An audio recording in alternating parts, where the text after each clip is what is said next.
Yesterday, as of this recording, was the birthday of the Dark Samurai of Swing, the synth slinger, the man that holds down the beats for the Deadites. Happy birthday, Tiny White, from all of us here at Trick or Treat Radio.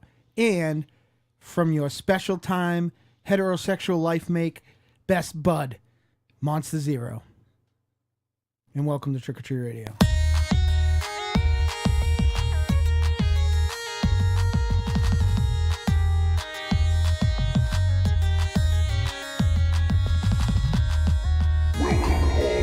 Zombies. You're listening to Trick or Treat Radio, starring the Deadites.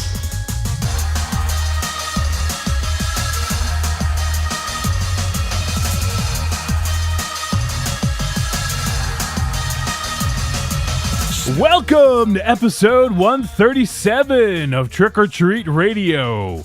Trick or Treat Radio is a phantasmagorical spin kick straight through the heart of pop culture. It is navigated by the Deadites. The Deadites are the world's greatest electroshock band. We destroy monsters, we drink booze, we win championship belts, and we also play with our fucking toys. Word to Snurb. Bet your ass. What are you guys playing with there? What is that? Who do I have? You have Autobot Power Glide. I got the Power Glide. Oh, Yeah, I do. Dynamo, what do you use Power Glide for? That's what Power Glide's the name of the device I shave my private parts with. Give him back his Power Glide. He used that to shave his private parts. Yeah, do you realize where that's been? Yeah. Shit. Do you have any hand sanitizer? Nope, sorry, all out. God damn it. MZ, what do you have? What's that? I have Mirage here, Masterpiece Mirage. Okay. What are they? Tell the folks. I don't know. Well, we'll talk about it on the double tap. Don't pressure me. Fuck, I didn't know. All Spoiler right. alert. Jeez. Guess who's sticking around? Welcome. Past his bedtime. Yeah, don't start threatening me. This is exciting. This is exciting. I feel bad. I probably got the ladies all excited now that they know I'm all smooth down there. Is it like a daily thing? Huh? Yeah. No. Yeah, you're kind of the Silver Surfer down there. Yeah, that's smooth. Yeah, you look like Polly Walnuts down there, probably. Two different things, but sure. I tell you, I am better at that than I am at shaving my neck beard. Yeah, you're not very good at that Yeah, at all. I totally feel like You miss spots all the time. Yeah, mouth breather with this neck beard going on. What do you get like a mirror and like angle it? Like one of those like dental things? Like No, like my gut's not that big that I can't see down there. no, I'm not insinuating that. I'm saying that it's kind of hard to see in your grundle area, you know? Yeah. It's a straight line though, right? Just fucking squat Well, down, you do have a couple shave of that through. boulders down there. Couple of lightning bolts. Up, down, under. A B So- select start. So what do you do? Do you do blank like the upside down Dorito chip or The landing pad. or the landing It's pad smooth or down there. yeah. I have that porn It's a star Brazilian. illusion. It's Brazilian. I like the Hitler stash. That's nice. Is that what you got? Yeah. It's more of an Italian do thing, my- though. Yeah. No, we're It's hairy like people. it's like a 12-year-old Italian boy, right? Kind of like Raleigh fingers. I don't want to talk I about do it. that behind my back too. Why are you so quiet, Dynamo? Are you talking on the mic? I think I am. I don't. I hear him fine. Over here, you're talking to a plant. It's because the thing moved away. Hold on. Over here. Technical. Yeah. Yeah, here. I hear you. There, try that. Get a little closer. Hello. Yes, that's better. Good thing we're talking about this now and not when there's a lady on. Oh, speaking of which, Let's get all that out of the way. do you want to talk about it next week? We Next- have got exciting some fucking stuff. shit going down. Yeah, we got some exciting Yeah, stuff going on. Exciting. You know what? Let's talk about this show tonight, aka this week. Whenever the fuck you're listening to it, you may not be listening in the night. You may be listening in the morning. And You dawn, might be listening dusk. to this on December 26, 2015. There's a light amount of snow in the air right now. Raven Shadow, when should people listen to this episode, do you think? Good question. I would span it out over a couple of days, or maybe you could listen to it when you're driving next week to do the new show. You can hear the old show as you're pulling in. You know what? I think the best time to listen to this is on your way to the Deadite show the Halloween Deadite show in October. Oh. This is going to be the perfect episode. You may have farther to drive than you normally do if you live in the Worcester area. Are we having a show? Oh, I'm sorry. No, I might be fucking remiss if I Aren't said you the we. one who books it? Yeah, that's fucking exciting. I can't wait. Are we talking about that already? Because I was fucking sweating. No, we're just We will play at Halloween one way or the other. yeah. Somewhere. Yeah, your Your backyard. Wow. Wow. You owe me a Coke. You get some Coke? How's a different kind of Coke? Shit. Shouldn't need a napkin for a line. Sucks. Remind Well- me after we talk about what we have coming on, and then what we have coming on, and then what we have coming on again. I have something to talk about real quick. All right, cool. Well, let's talk about this show right fucking now.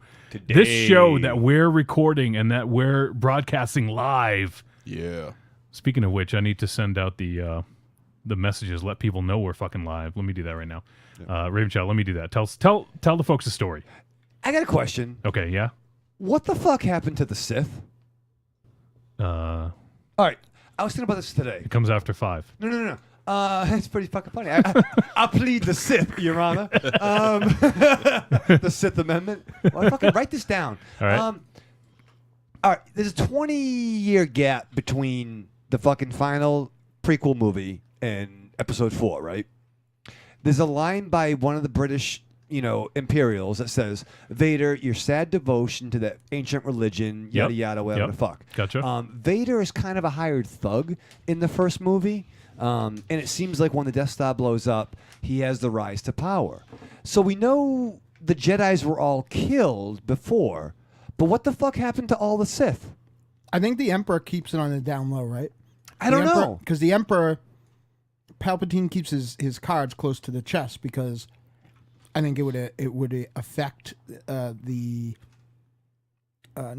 reverse of expectations is what I'm looking for. It would make it look like he used his power to rise to power and not his political power.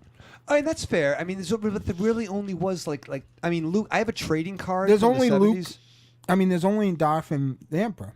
But keep in mind though, after Darth Maul has a whole fucking family, like the fucking Partridge family of fucking evil Siths, like, you know what I'm trying to say? Like, I don't know if that counts anymore though. I mean, it doesn't count, but like, what we know the Jedis were killed, but it's only 20 years. I mean, I have a trading card that says that Luke might have been 24 by the real first movie. No, he was a baby. At least 18. Yeah. At least 18. Do you think? And the question, the response was, well, Everyone maybe thought Obi-Wan was dead. Jedis were dead. Right. So they didn't know that he was still out in the desert. So Luke wasn't a Jedi yet. So the only Jedi was Vader. But Palpatine and Vader. But where'd the Sith go? Did Palpatine, like in his rise to power, have the Siths all killed off because they were running amok? I don't know. But isn't that a valid question? It totally is. I'm trying to think. Didn't a lot of the top ranking ones died when they were in the last battle, in the last film? Okay. Like by the time that happened, Christopher Lee was gone, and the 6-armed android was gone. The asthmatic Darth. So maybe there just weren't that many. I don't know. So who? I've only seen the Revenge. Did you finish Clone Wars? The cartoon? Yeah. No, I didn't. I didn't finish it either, but maybe it's explained there. But it seems like everyone's running amok, but only in. I mean, really, like, I've been at my current job for 16 years. Like, I would think that 18 to 20, like, it just seemed like when the British took over the Empire, all the clones, there's definitely a gap where all these guys, where'd they go? Maybe we'll find out in December. Oh shit, JJ. I read an interesting thing today that was that trailer frame by frame. Yeah. And they're saying going by post, like, before they reeled everything in, so you don't know what they're keeping and what they're not keeping. Yeah. But by going by like all the like extra mythology that looks like the sort of a synth inquisitor. I've seen that. What does that mean? They were just like, it would be like if I'm assuming if Jedi, right, was Yeah. like Catholicism. Okay. It would be the same as like the Inquisitors during the witch trials. So I'm assuming that they probably hunted Jedi. Okay. Which is funny. You mentioned the Catholicism thing, but wasn't the Jedi's based on like Asian philosophy? I'm not sure. That's more Star Wars for idiots than I would go down. That's more like I know that there is a Tao of Jediism. Yeah. But Oh, wait, I never read you it. guys wake me up when you're done. Man, we're talking about where the fuck is the Sith? The irony is I could have talked about that thing I was going to talk about. I got some I more know, I Star know. Wars talk. What? But there's But lots. that is a really good intro. It never occurred to me. It's because Lucas didn't think of it. That's all the fucking. That's the reason. You got to think, like, I don't think that they weren't called the Sith until Afterwards, because he was the Dark Lord of the Sith, which Right. I was like, what the fuck is the Sith? You know, Right, like. right. So But is that fair? I think that's a valid question. I think you hit on something when you said that Palpatine probably, because they invented the Inquisitors. I'm which getting weren't a thing. heart palpatines over here, guys. Lucas lacked the Sith sense of coming up with a reason why this is all going down. The Sith sense. He was a real Ooh. Sith bastard. That's a follow up to Hobbit with a shotgun. The Sith sense. Yes. We need to. Darth Who's Vader's dead. seriously? We need to get on this. We need Hobbit with a shotgun. We got the Sith sense. Can We- you just picture the lady like doing that whole like which was uncomfortable before you understood why Yeah. Bruce Willis wasn't responding? It's Darth Vader at the other end of the table. Yeah, Vader's been dead the entire I just time. can't do it. We had another one. Do you guys remember the third movie? No. I can't remember. All right, well, let me catch up in the chat room real quick. There's lots of stuff going on. We have Todd Tetreault, who is really Tom C. He wants to be the person who MZ in Emmanuel films, I think. Okay. He's hanging out. We got Belial. We got Snoop Lyle! we got Belial! we got Rocky. Rocky! Belial says, I'll always try to shape my pews into the Peter Chris Kiss Catman design, but it never works out. They got stencils for that, brother. Tom C says 12-year-old Italian boys. That's what MZ likes. Rocky says this would be so much cooler if they actually did the show dead, though. Just saying. And Tom C says I'll kill Raven Shadow at least. Hey! And then Rocky's a big Star Wars nerd. I know that, and he's piping in about what you were talking about. And he says not all. If you buy some of the EU extended universe, there were many untrained Force users about Dathomir witches, for instance. He said it explains it quite well in Star Wars Rebels right now, actually. There are still many rogue Jedis, which is a good show. Clone Wars got good about season 3. Took a while to hit a stride heard for me, but Rebels is pretty tight and heavy. But we're worried about the Sith. We knew they were Jedis because Obi-Wan was still around. Right. Yep. Hit us up, Rock. Yeah. Yeah, I mean, Rock, what the fuck? I mean, I did see the one with, when, I almost said Billy Crystal.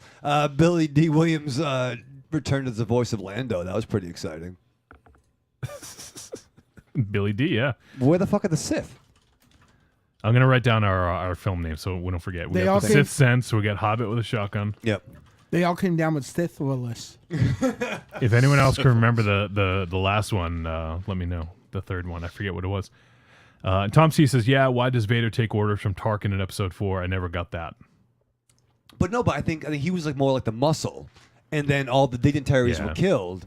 So like he was... In a nerdy right turn, if you read any of the amazing Star Wars books that Marvel is putting out right now, that are all fucking incredible, Star Wars, the Darth Vader book, definitely puts over that Darth, like he's not treated very well by anyone, and he gets anything that goes wrong, he gets blamed for, and he's not very loyal either, which is something that kind of got lost in the translation. Like he would take the throne by force if he thought he'd win.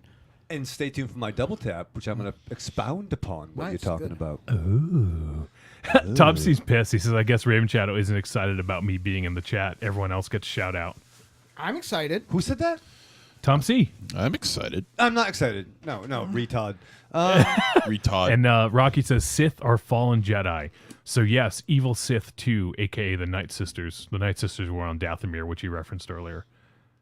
So I guess, it's sort of like maybe they weren't organized or something like that. I don't know. But We are going, like, it's like angels and demons. You got we are never Jedi kissing and a Sith. girl all the way across this continent. Death would be Speaking of more like angels and demons, Borophyll. I won't talk too much about it, but I watched last night, and I was looking forward to this, and I waited till my special lady friend was away because she didn't want to watch it.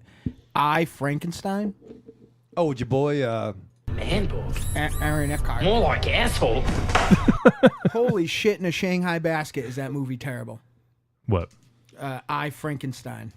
Oh, it looks terrible. It's Yeah, got yeah, it's it got looks like really as bad. much exposition as like one of like those like really complex British spy dramas Yeah. and really arbitrary Matrix action throughout. It's really bad. It made Van Helsing become Casablanca. I like Van Helsing.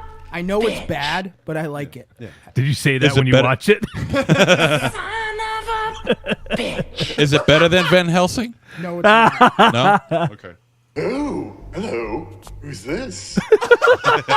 One of those guys coming back on because of the editor. I know we said never, but we have Yeah. probably. I'm so bummed out. So okay, let me get to what's going on tonight. So tonight we are going to review the Canadian werewolf film Wolfcop, which sort of my namesake. I'm looking forward to talking about this. Oh, where's the word cop in your name? Should I sit? That's Wolfcock. Should I sit Johnny out? This, Wolf and Cock. Yeah. Hey. should I sit out this review? No, you reviewed it already. Yeah, everybody's already got 10 minutes of me talk about Wolf Cop. Can you play it again? Because I'm not sure what to say. So we're going to talk about Wolf Cop, and then later on in the show, in the second segment, we are going to do a double tap. And I tried to define it a little bit more this time because I just say it's the cool stuff we've been digging. But really, the double tap is essentially where we talk about all the cool media that we're devouring, whether it's old, new, anything like that. We're talking about stuff to let you know that it's cool and you should check it out if you haven't already. For shizzle. So there you go. That's what's up for tonight. We're down one Deadite, but let me go ahead and introduce. He's probably getting birthday beaches still.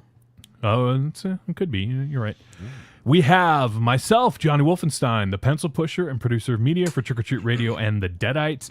We also have the immortal gunslinger, singer and lyricist for the Deadites, straight off his appearance on the Chain Gang with Unchained with Bobby Chains. I almost said Chain Gang Multimedia, but Unchained with Bobby Chains.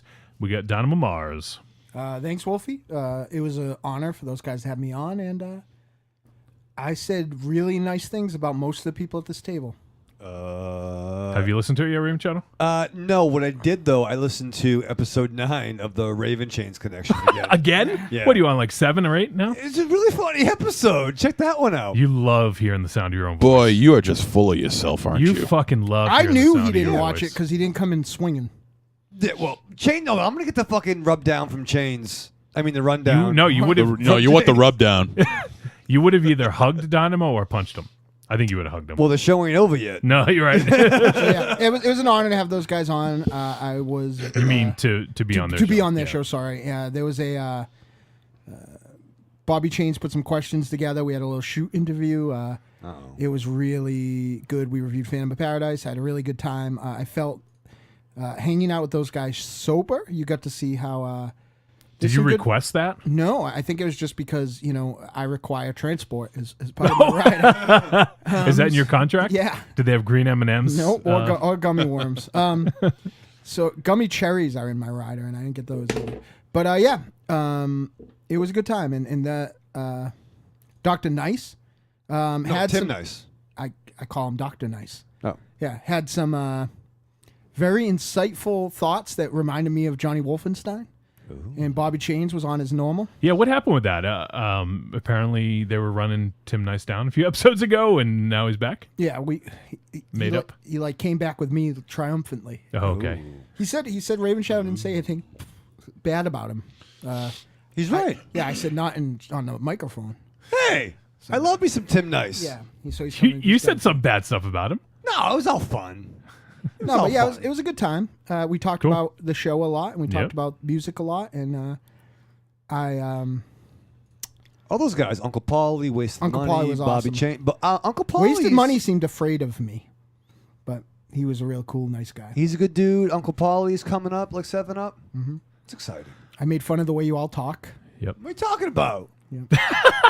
Case in point. You just don't speak as good as we all do. I gave a better answer to this when first asked what I would like to be known for, written on my tombstone. My immediate answer was didn't kill Raven Shadow.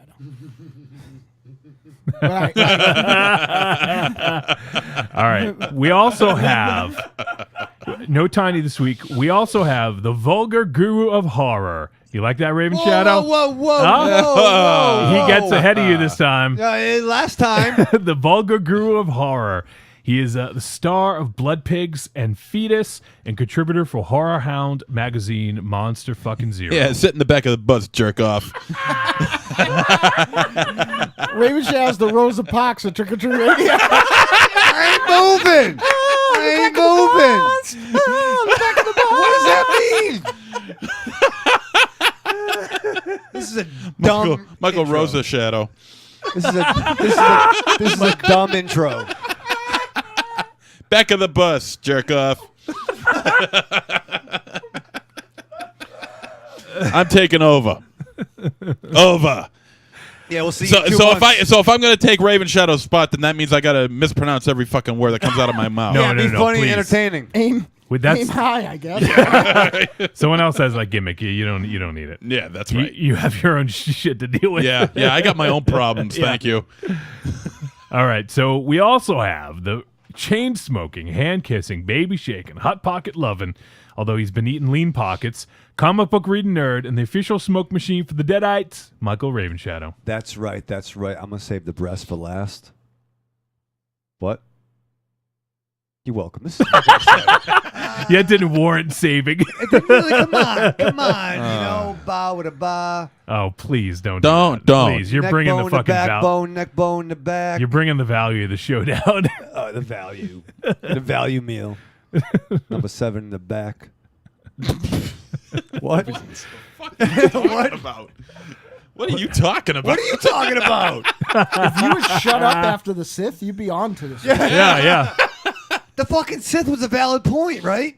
Yeah, you were starting to sound intelligent. What the until- fuck until happened to just the like Sith? 2 minutes Wait, ago.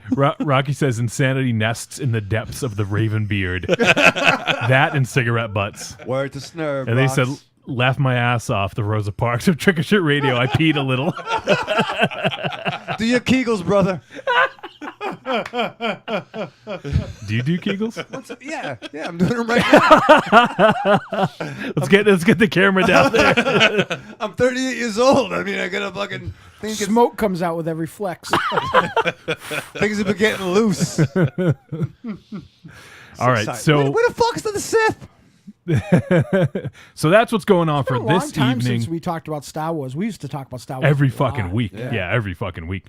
All but I'm Star sure we'll Wars. be talking about it a lot as the year goes on. So that's what's going on. That's who's on the show. Let's talk about the upcoming weeks because we have some exciting stuff going on. Dynamo, do you want to talk about next week's guest? Yeah, because it involves my number one homegirl. Who, Michael Raven Shadow? Yep. Michael Rosa Shadow? Ladies and gentlemen, next week we will be joined by the super talented, really Todd Tetro. Todd Titcher. Just kidding. He's going to tell us everything about how to bounce his ass properly to look like he's having simulated sex, and how he went from Emmanuel Star to moving eggs with Monster Zero.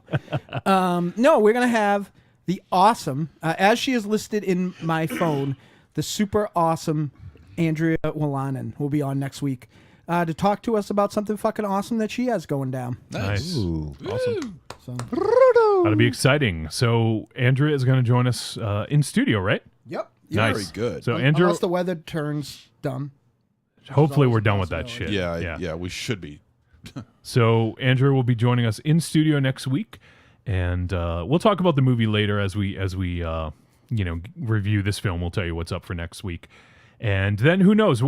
It's still up in the air what we're gonna do for that second segment, right, Dynamo? We're Yeah, still but trying to- I'll put my head together. Yeah, I think we got some good ideas. We just gotta circle the horses or the wagons, I guess, as it were.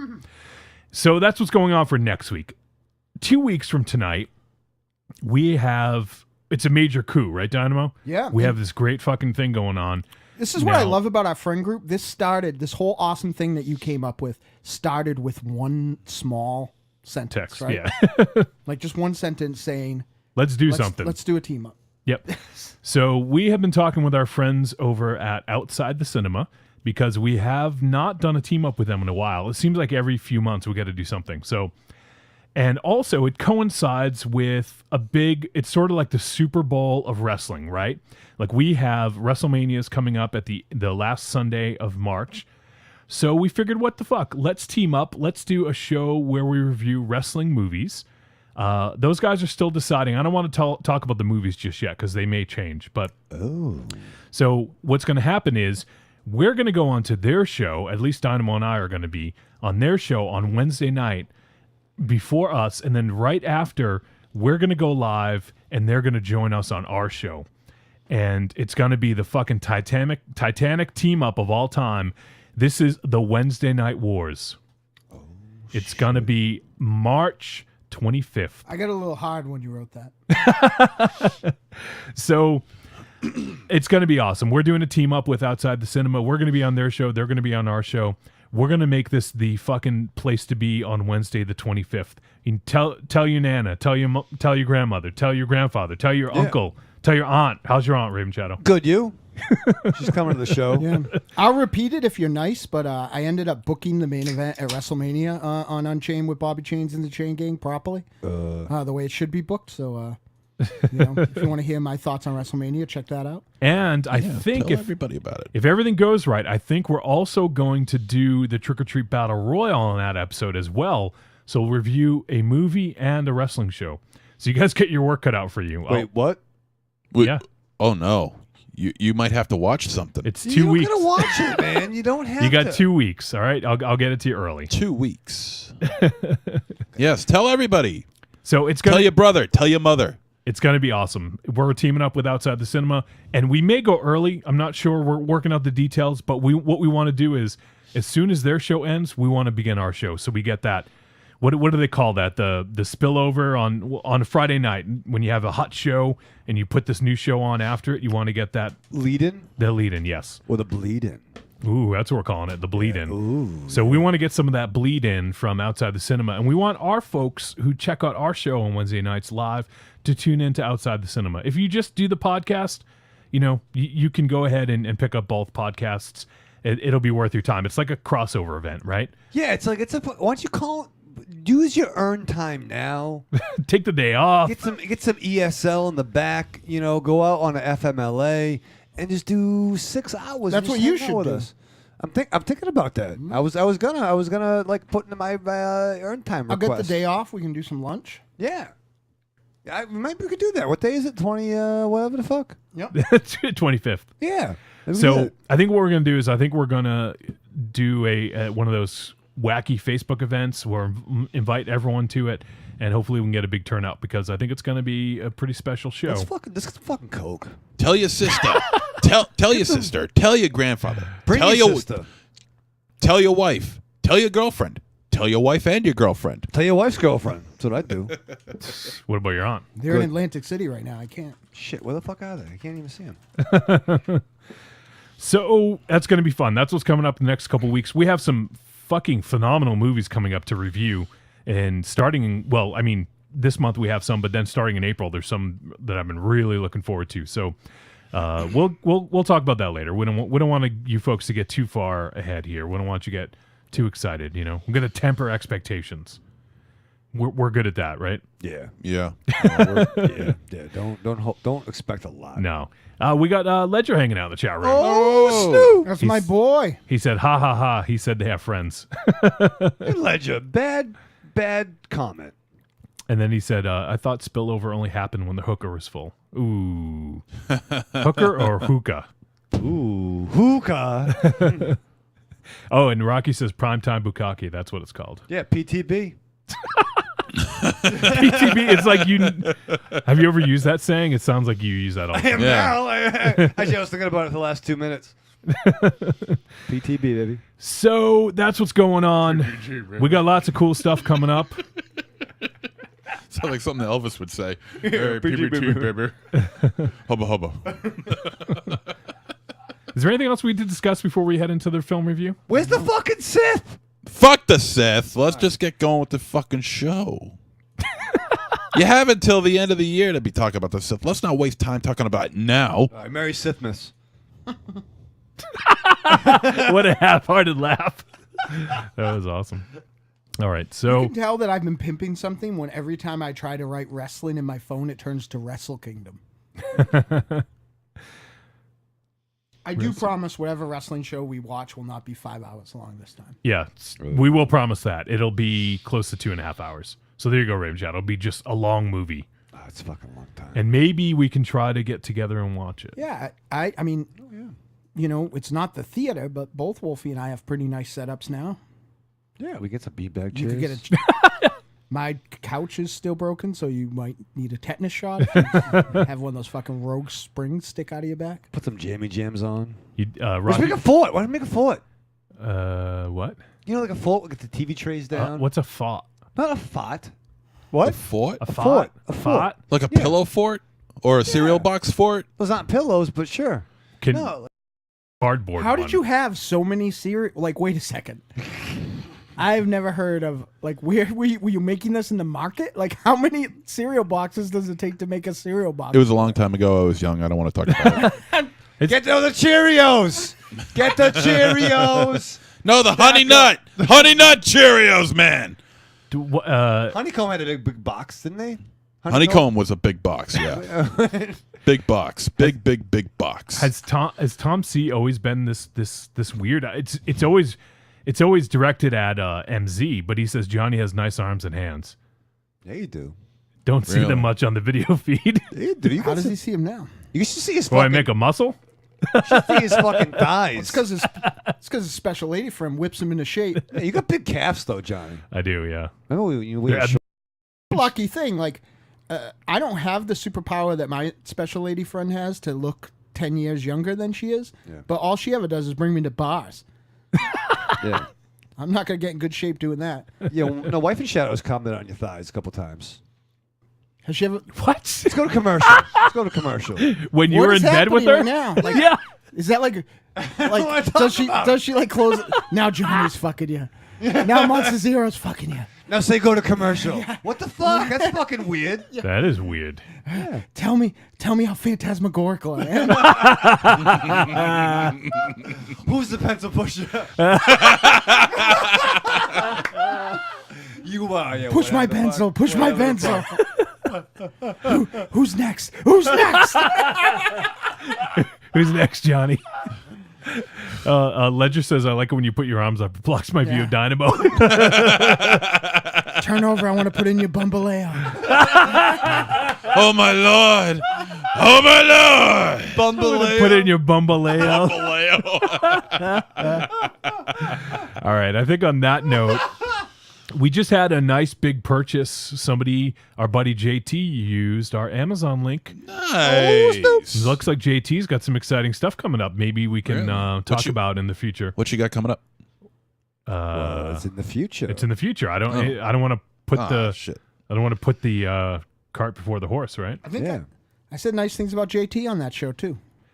Yeah, that's right. Yeah. Well, no, you said nice things about Joey Tron. We're talking about someone else. No, at a different time. Oh, okay. Well, yeah, so our boy JT just helped us out on Amazon. He used the link, and we got a nice little chunk. So go ahead and use the Amazon link on trickortreatradio.com. We would really appreciate it. And also, this podcast, if you watch the live show, the live broadcast, it looks fucking great, right, Raven Shadow? Look at it. Look at this. It's like fucking Avatar. No, it's definitely not like Avatar. No, it's the blues are blue. All right. Well, The color's the black. thing that makes it look so good, we have this fucking, what do you call this scroll here, down here, MZ? Chiron. We have this fucking Did we Chiron. find out if that was true? I can't find it anywhere. I don't know Chiron if he's- Gillian? Look at this. Look at this. I can fucking draw on the screen, Mark. running amok, drawing on Raven Shadow, blocking him out. Oh, you almost broke a monitor. What the fuck? Give me a cigarette. Yeah, my dunce cap. He's got his fucking Dorito. As a cigarette. Yeah, there you go. I wish Ledger would just come like. Oh! Yeah, he's in the hot tub. I wish Ledger would just come, then he'd be more relaxed. But Yeah, why don't you rub one out before you I check wish out he would Trick or come Treat Radio? like to the grips with the fact that he adores me.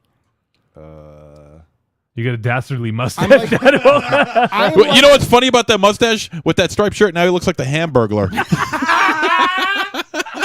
I am like Ledger's third son. So we have all this stuff going on, and it's brought to you by our friends at XSplit. XSplit. So if you're into streaming, if you're into broadcasting your games, your Let's Plays, your Watch Us Dies, go ahead and use XSplit. And you can find a link to them on our site as well, trickortreatradio.com. On the right-hand side, scroll through, click on everything, donate to us. Whatever. We shipped out 3 T-shirts now. Oh, Our Snoop. boy Belial Lovett has a T-shirt. He's now a proud owner of a Deadites T-shirt. And Funny 8x10s over here. I went to got the yellow, the I got plenty of noodles over here. the magenta was broken in the back. I got the cyan flowing. what? You ever see a printer? It's not a problem at all. I got plenty of noodles over there. Over there. Yeah. Oh God, I hate it. Like when I say that. it's fucked up. It's like there's negro, You Which is can't black. say that. there's yellow, but there's cyan and magenta, and blue is cyan. Like, why don't you just call the motherfucker blue? Why it gotta be cyan? You know what I'm saying? That's fucking weird. Oh, the director, Why Don't You Play in Hell? There you go. Cheyenne Sono. But no, Blinded me with science. Let's see. So it's double-sided? No, I have the other components. I have one. What the folder. fuck? Jesus. No. Unbelievable. All I right. am unbelievable. You're unbelievable. We got Raven Shadow, 8x10s. Belial now has one on his wall. And Rocky, my boy, he's hanging out in the chat room. Rocky, I don't know how long it takes to ship to Canada. I think it takes maybe like a year or so. Hey, where the fuck's Canada? When you're gonna get your T-shirt soon. It's in the mail, buddy. Rocky's got his T-shirt and his 8x10 on the way. So keep an eye on for that, Rocky. I don't know how fucking Canada works. I don't know if they have dogs to how sniff does the it package. It probably got confiscated through obviously customs. They obviously don't have the United Hey, States Postal no Service, right? So No Michael Raven Shadow pictures of lead in Canada, eh? But that's how I sent it via United States Postal Office. Oh, I hope it gets there. Oh shit! Is it anthrax? No, it's some coke. Give that back. Is there like is there some sort of like transfer rate on U.S. Post Office to might be, Canadian Post Office? The good rule is throw an extra buck on it. It'll get there. All right. Well, I shipped a few things to Canada myself, and I didn't have a problem. So did it get there in a year? it got there in probably about a week or so, and maybe not even a week. yeah, those were orphans, and they were in an unmarked truck that You you sure brought they across won't- the Detroit part of the border. You sure they weren't orphans? Ooh. They were all orphans. All right. We need to cut to a break. Raven Shadow. Yeah. So, first of all, before we get there, did you watch the movie this week? We watched a movie this week. 79 minutes, Wolfcop. Did you watch it? Yes. Okay. I want to tell people how they can get in the mood for this review by what you did to get in the mood for watching the movie. Okay? I thought this was a fucking documentary for part of it. Of you, right? Yeah. I'm just saying that there's certain similarities to Yep. the Raven Shadow and the Wolfcop. What I would recommend is get your flask out. Except Yep. Wolfcop gets stronger and more deadly, and you just fall asleep on the lecture on stairs. Although I've had definitely though I had that morning today that Wolfcop had. No, you want to get your flask and put your favorite bourbon and or whiskey and or cheap plastic bottle of vodka. I want you to just drink it heavily for about 10 minutes. Okay. I want you to stagger to your police car, throw up before you get in the door, turn the key, put it into drive, and strap on. Do you love a scary story? Do you love to dance? The Big Scary Monster Haunts at Midnight is a collection of dark songs about sex, love, death, revenge, and the end of the world. Brought to you by the world's greatest monster hunting electroshock band, the Deadites.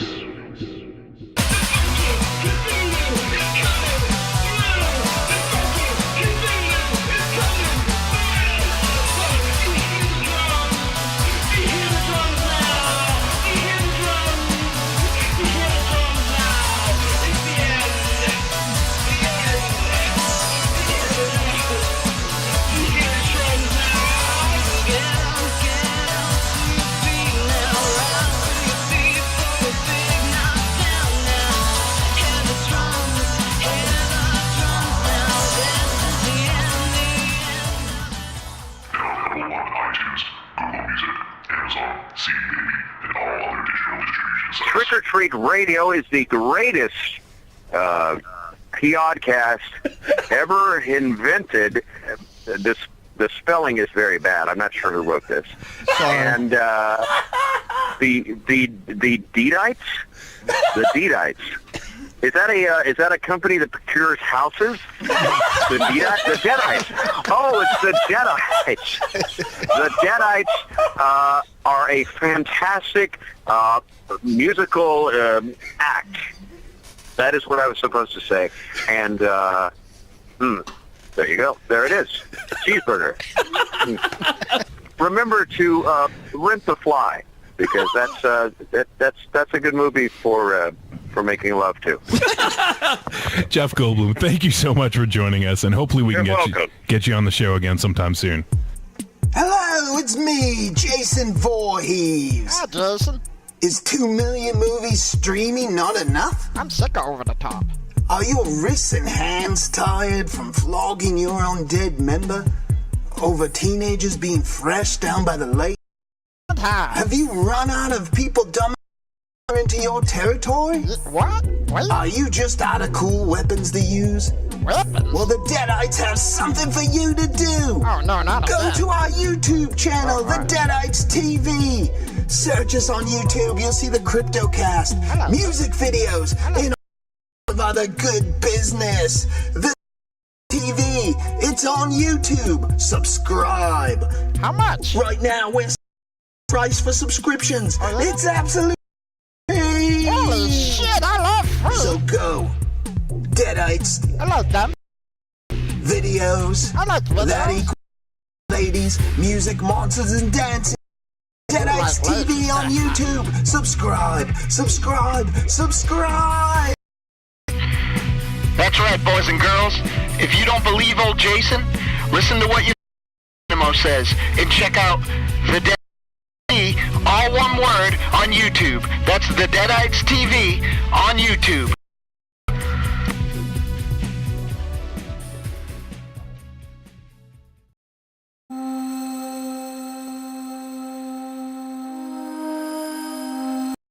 It'd be beautiful to be really in the presence of being from another plane.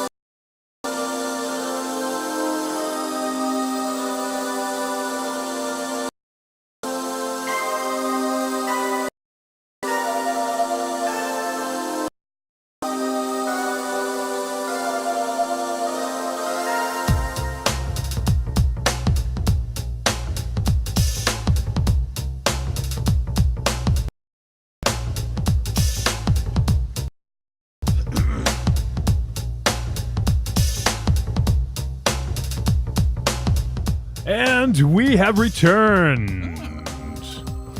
We are going to discuss the film Wolfcop. Let me lower the music a little bit here. This film from 2014 is not rated, 79 minutes. It's a comedy horror. It is written and directed by Lowell Dean. It stars Leo Fafford as Wolfcop, Amy Matizio, Sarah Lind, Corrine Conley, Jesse Moss, Jonathan Cherry, and Aidan Devine. Oh, and where's the other guy? That's weird. I think it listed in out of order here. Anyways, that's most of the cast. The synopsis we have here: as a series of strange and violent events start happening, an alcoholic policeman realizes that he's been turned into a werewolf as part of a larger plan. I'm stopping there. I actually don't even like that. No. I don't like that. The bad Fuck that synopsis. That's a bad synopsis. Fuck it in its ear. So we have let me do one right here, okay? You got a fucking cop. He's a heavy drinking, hard-boiled cop. Okay, maybe not hard-boiled, but he's heavy drinking. And he eventually turns into a werewolf, and he's trying to figure out what the fuck's going on. Why is he a werewolf? What's going on? There's this whole other plot going on over there. There's a plot over here. Over here? Yeah. But I don't like that they gave a little bit of that stuff away in the synopsis. He's best friends with Jason Lee from My Name is Earl. No, Jason Voorhees. He looks kind of like Jason Lee, though, doesn't he? Guy with the mustache. I don't know. Are the music still playing in my headphones? Is it supposed to? Yeah. Yeah, it's still playing. I believe you. Do you want me to lower it? Nope.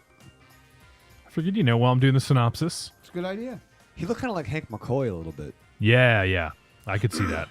Because, he's like a fucking beast and everything, right? Well, the beast of burden. All right, so Wolfcop. What? What do you guys fucking... I'm looking at... Frazetta painting. Yeah. Show that. Draw me like one of your French wolves. Oh, my God. That was ridiculous. What did... there's someone in the chat room that I wanted to... Oh, okay. Rocky says that his... He fears for his mail, but he says that the T-shirt will probably be here by the end of the week unless it's detained. We did put some drugs in there, Rocky. Yeah, sorry about that. Some kitty porn. Sorry. No. We don't have that. We have drugs. Oh, yeah, we do. So there's lots of drugs. The drug sniffing dog might get it, Rock. All right. Ledger says Raven Shadow's gone. Makes sense since he'll have nothing to add. Stay tuned, Ledger. Content be flowing. I feel like I should let you lead off, but I think we're going to do that random drug test idea. Fuck, it sucks. Where one day we'll just have you lead off. Oh, man. Here, pee in this. Close your mouth. All right, so let me say that Dynamo and I caught this film at Rock and Shock. So this is back in October. We caught an advanced screening of it then. And so we had seen it already, and Dynamo had reviewed it on the 31 Days of Halloween. So we have talked about it a little bit. On but episode 29. Wow, look at you pulling that shit up. Yep, I only had to go through every single one. Wait, 29? What? Yes. Did this just come out? It was on episode 29 of the Countdown to Halloween. Well, we saw it at Rock and Shock, so he could fucking review it. But 29 was a long time ago. No, my show. Of the Countdown to 31 Halloween. Days of Halloween. Oh. Are you here, man? a show? I'm glad you pay attention. You don't even watch the show you're on. No, I would. No, he does. As soon as he gets home, he gets the golden pie taste and fires it up. Did you stay up and watch the whole episode that night? I just watched my parts. It's like he's got 80. Yeah, but you're on like everything. I know.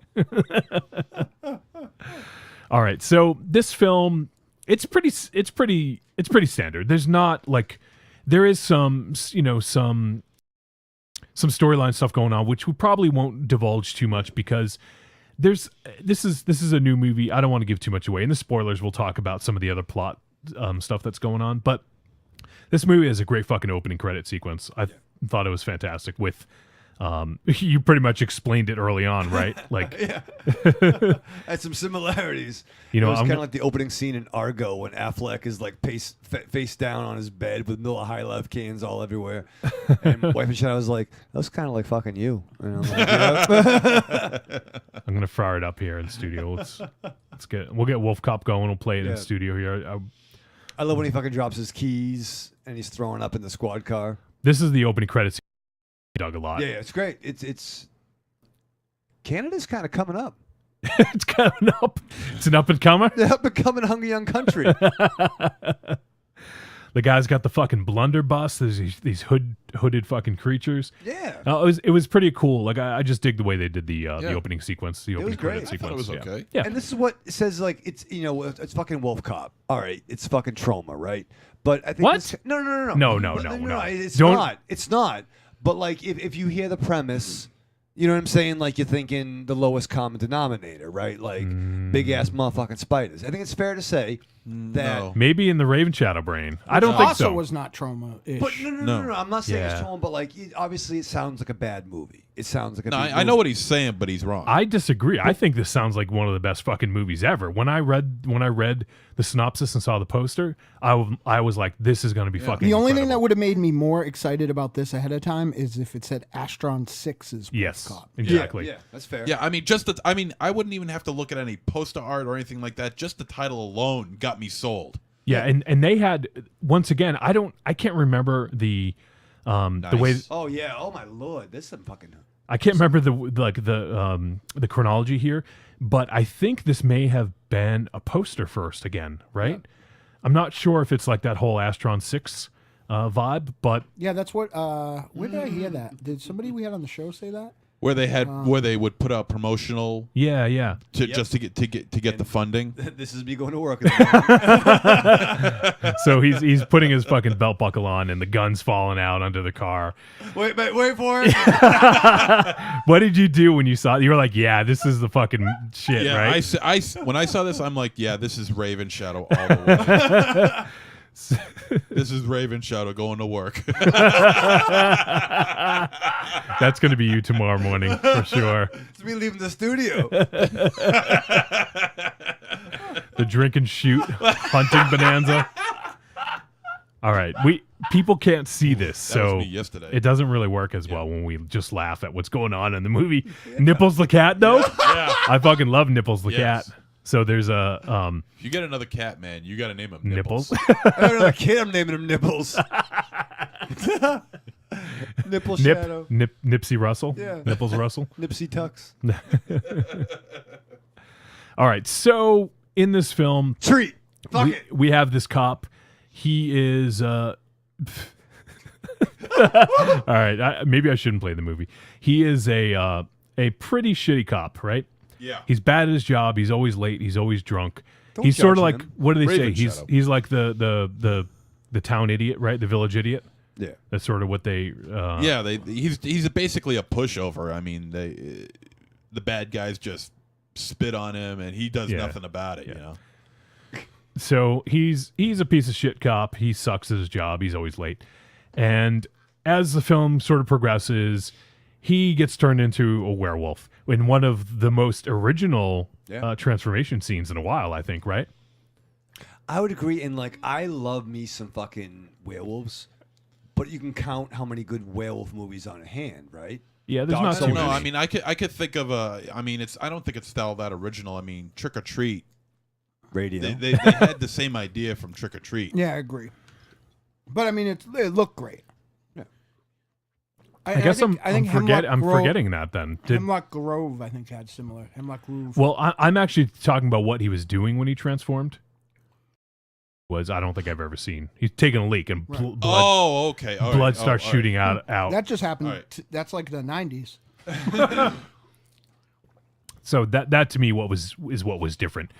Why Does It Hurt When I Pee was going to be my wedding song. The one thing I actually don't like the transformation. I don't like the skin coming off. Yeah, I we've, don't.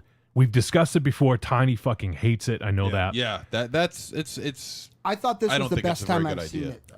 I agree. This was the best time, the best usage of it. And there was a good gag in that. No, Yeah. I think Trick or Treat was better.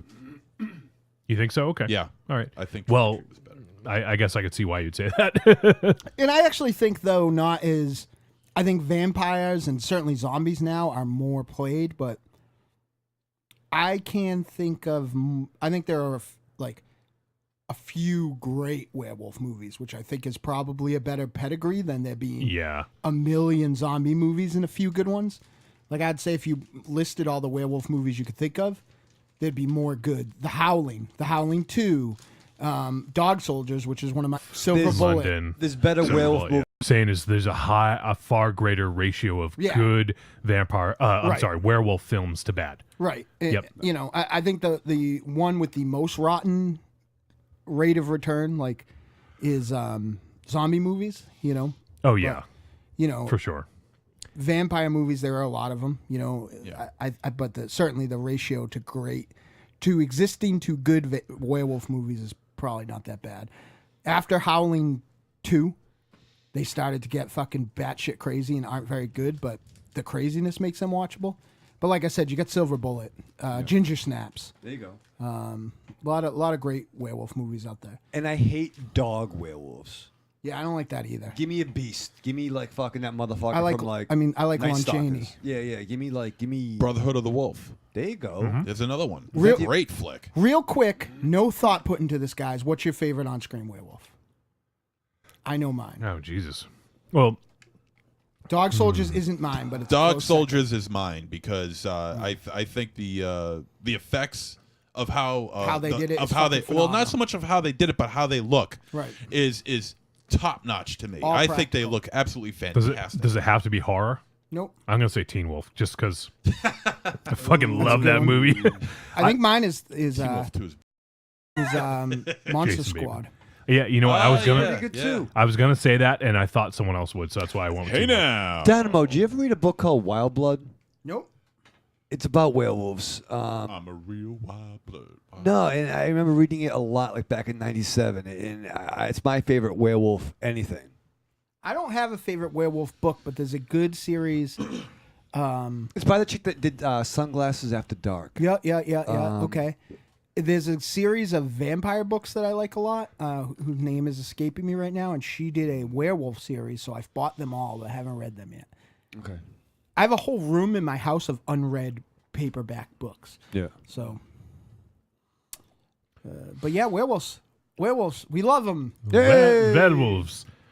They're wolf. They're Oh yeah, castle. Transylvania 65000. Oh yeah. Yes. Fucking love that movie. So, let's see where we're going with this film here. So he's always hanging out at the bar drinking like Raven Shadow. I like him. Of course you do. And the scene where he first notice he has heightened senses, I think is pretty cool. I think he's, if I remember correctly, he's When he was sniffing around. yeah. And the scene where he transforms and then when he turns and what happens there, I think that scene was pretty cool. Where the guys he attacks the other guys that are coming for him. Yep. And there's that gag with the face on the wall. Yeah. But yeah, and then so when he becomes Wolfcop, he sort of gets serious and he starts being like a legit cop, right? And doing some investigating. And I love when he's in the convenience store in the library. Oh. And he yells out in front of everyone, "Got any books on devil worship?" And everyone just like turns around and looks at him. I'm 90% sure. I've been really thinking really hard, Wolfie, and I think Matt Kennedy did tell us that Wolfcop, just like Hobo with a Shotgun. Well, Hobo with a Shotgun was a trailer, but Wolfcop was a poster that won a prize and got some money to. Yeah, you could be right. I can't remember maybe I'll look it up here while only we we're had a talking. thing. Yeah, the thing called the internet. Jesus, it'll be like Memento, tattooed. Ooh, yeah. What were you gonna say? You gonna say something, Dynamo? No, I got distracted by thinking about writing on Oracle. I'm sorry. Jesus. I meant Barbara Gordon, but now I'm thinking about something else. So let's see. I'm looking it up right now. Oh, by the way, the poster was from the Dude Designs. I can't remember the dude's name. Maybe it was a trailer then. Maybe that's what it was. Because that particular poster was from the fucking dude. I want to get that guy on the show. Oh, the Dude Designs? Yeah. Yeah. He's done some fantastic posters in the last 3 years. There is a sequel to the film. I know in they sort of allude to that in the movie, but apparently it's been confirmed. Lowell Dean, the director, confirmed. Well, with one thing I heard Fangoria. about this on something that Lowell Dean was on, or I was in Rue Morgue, where that great picture that Monster Zero showed, a wolf cop on the rug, came from. He wrote Wolf Cop 2 first and realized he'd never get the money to film it. Yeah, that's right. Yeah. So I think what they did, I think it was an Indiegogo. Let me see if I can find Indiegogo Wolf Cop if they still. Yeah, keep I think because in the credits they show Indiegogo. Yeah. Quite a bit actually. Let's see here. Crowdfund this. Expand. I know this is great radio. I'm looking this up. Oh, I guess they're doing another one for like Wolf Cop. Cop pants. Word to Snurb. That's exciting. So we'll have to look that up. But we'll get back to you. But it was funded via Indiegogo, and I think that's what it was. I think you're right, Dynamo. I think that the original Wolf Cop, what he wanted to do was much more grand. It was a more grandiose idea. So what he did was, I think he wrote a prequel that could be a smaller scale with a smaller budget, and I think that's what it was. So 75-inch action figure. Is there a decimal point in there? Yeah, 7.5. Yeah. Why don't they do 6-inch? I'd have done it right now if it was 6-inch. If it was legend scale. I don't know. Seven and a fifth. 7 and a fifth is that NECA? Is that how you say the name of the company? I think so. NECA, They're the ones that NECA, the ones that just are too big for my legend scale show. That's fucking sexy. That is an awesome picture. So let's talk about this movie, man. Yeah, let's do it. So there's not too much. I don't want to give too much away because some of the storyline starts to be a little spoiler territory. So he turns into a cop. He's doing some investigating and find out how he got turned into a wolf cop. And at that point, it starts to get into a little bit of spoiler territory. So we won't talk too much about it. Let's sort of go old school on this and just what do you guys like about this film? What? Someone go. I saw this once, reviewed it once. Yep. I liked it when I saw it, and I liked it much more now. I don't know if this is a slightly different cut. I will tell you one thing I realize now that I didn't realize the first time I watched it. This is probably one of the most economically written films I've ever seen, in the sense where if this was a typical Hollywood production, you would have had tons of scenes of the guy that's running for office drinking milk and doing all these things to put over his importance in the film. But whether it be from budget or just economically written, like I said, there's not a lot of bullshit in this movie at all. This is a 79 even minute at 79 minutes, this is a lean 79 minutes. Very. Like it flies at a breakneck speed, which is funny because all the Wolfcop shenanigans happens at about the halfway point, or maybe a little past, for the most part. So the fact that they managed to make this as entertaining as it is, without the use of the amazing makeup effects and special effects that is Wolfcop, you can tell. I think after thinking of it, I know what Raven Shadow might mean. I feel like Toxic Avenger's thumbprint is on this film, in the sense of both the way the practical gore is delivered, and in the fact that most of the time low budget movies won't do this origin like that, or they'll have the whole thing be the origin, and you know what I mean? Like, definitely has a similar pacing, and just how downtrodden our hero is. This is one of the most this is one of the most realized films I've seen in a long time, in the sense where there's some fucking Marvel Studios ideas in here delivered in a, It's fair. on a budget, in the sense the last fight with, we'll say, the transformations that happened during the last, and really, it's one of the things I appreciated most on first viewing. On second viewing, I fist pumped. This is a great looking film, a great idea. If that story is true about about him writing what essentially will be the sequel now first, this is the best written, best performed, best filmed afterthought I've ever seen in my whole entire life. I don't know. I certainly enjoyed the film. It was very entertaining. It's amazing. I don't know about you guys, but before I even look into the making of this film, where it was shot, how it was shot, who's in it, and stuff like that, I can always tell a Canadian film. I don't know if anybody else can do this, but Explain quickly. I don't know. There's just something about the atmosphere in a film from Canada that is unlike anything in America. This and Bloody Birthday and Black Christmas all share. Yeah, it's the atmosphere. There's especially during the outside scenes, the exterior scenes. There's just something about it that just screams. Canada. Yeah, but I mean, if you filmed it on Hoth. Yeah, but what I'm saying is, you watch the film, you see All the them exterior Turkish scenes. movies look like they're filmed Could in you Turkey. tell, just by looking at the buildings or looking at the trees or the sky or the horizons or whatever, can you tell that that's Canada? I thought it was New England. Me, I always can tell, and I knew right away that this was a Canadian film. But what about all the movies that they film Toronto for New York? Right. Smallville was filmed in Canada. Yeah, Like, but that's it's cheaper filmed. to- Yeah, but that's filmed with an American. That's filmed with an American crew. But it's still Toronto. No, I understand. I understand that, but there's just something about the way it's Canadians film their shit that right away that it's Canada. Canada. You can't do that. Canada. So Rocky's fucking loving this. So this, I'm in love with a girl named Spike. So this, and you can't do that on television. Have some sort of comparison. That's a fucking. I wouldn't go so far as to say you can't do that on television. They never did any exterior scenes. I'm talking about when you look at the outside. Are you trying to tell me that Barfs was a set? Well, it might have been.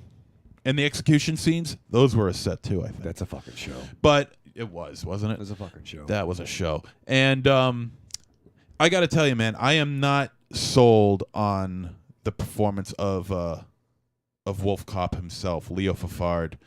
Fafard. What's his name? I think it's Fafford. Fafard, Fatard, whatever.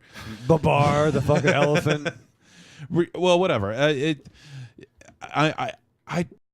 I'm not telling you that this is his character's, the way his character is supposed to be portrayed in this film. I just found him to be a very dull actor. That there's just nothing there, man. Not now when he turned into Wolfcop, when he's finally got the suit on, when he's finally got his cop uniform on and everything, he's got now things are starting to kick some ass. But overall, the actor who played the character, what was his name? Lou Garou, which is also a funny take. I respect you very much, right? No, I don't. No, actually.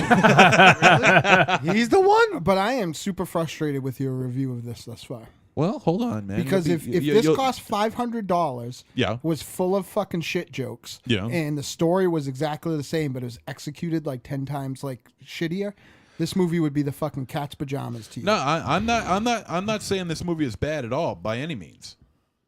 I enjoyed this flick, really. I love the little in jokes that they had. Styles Garage, which was a call to Teen Wolf. And Teen Wolf 2. I also found it kind of unusual that they would have him as an alcoholic. I don't know if that's a call to Lon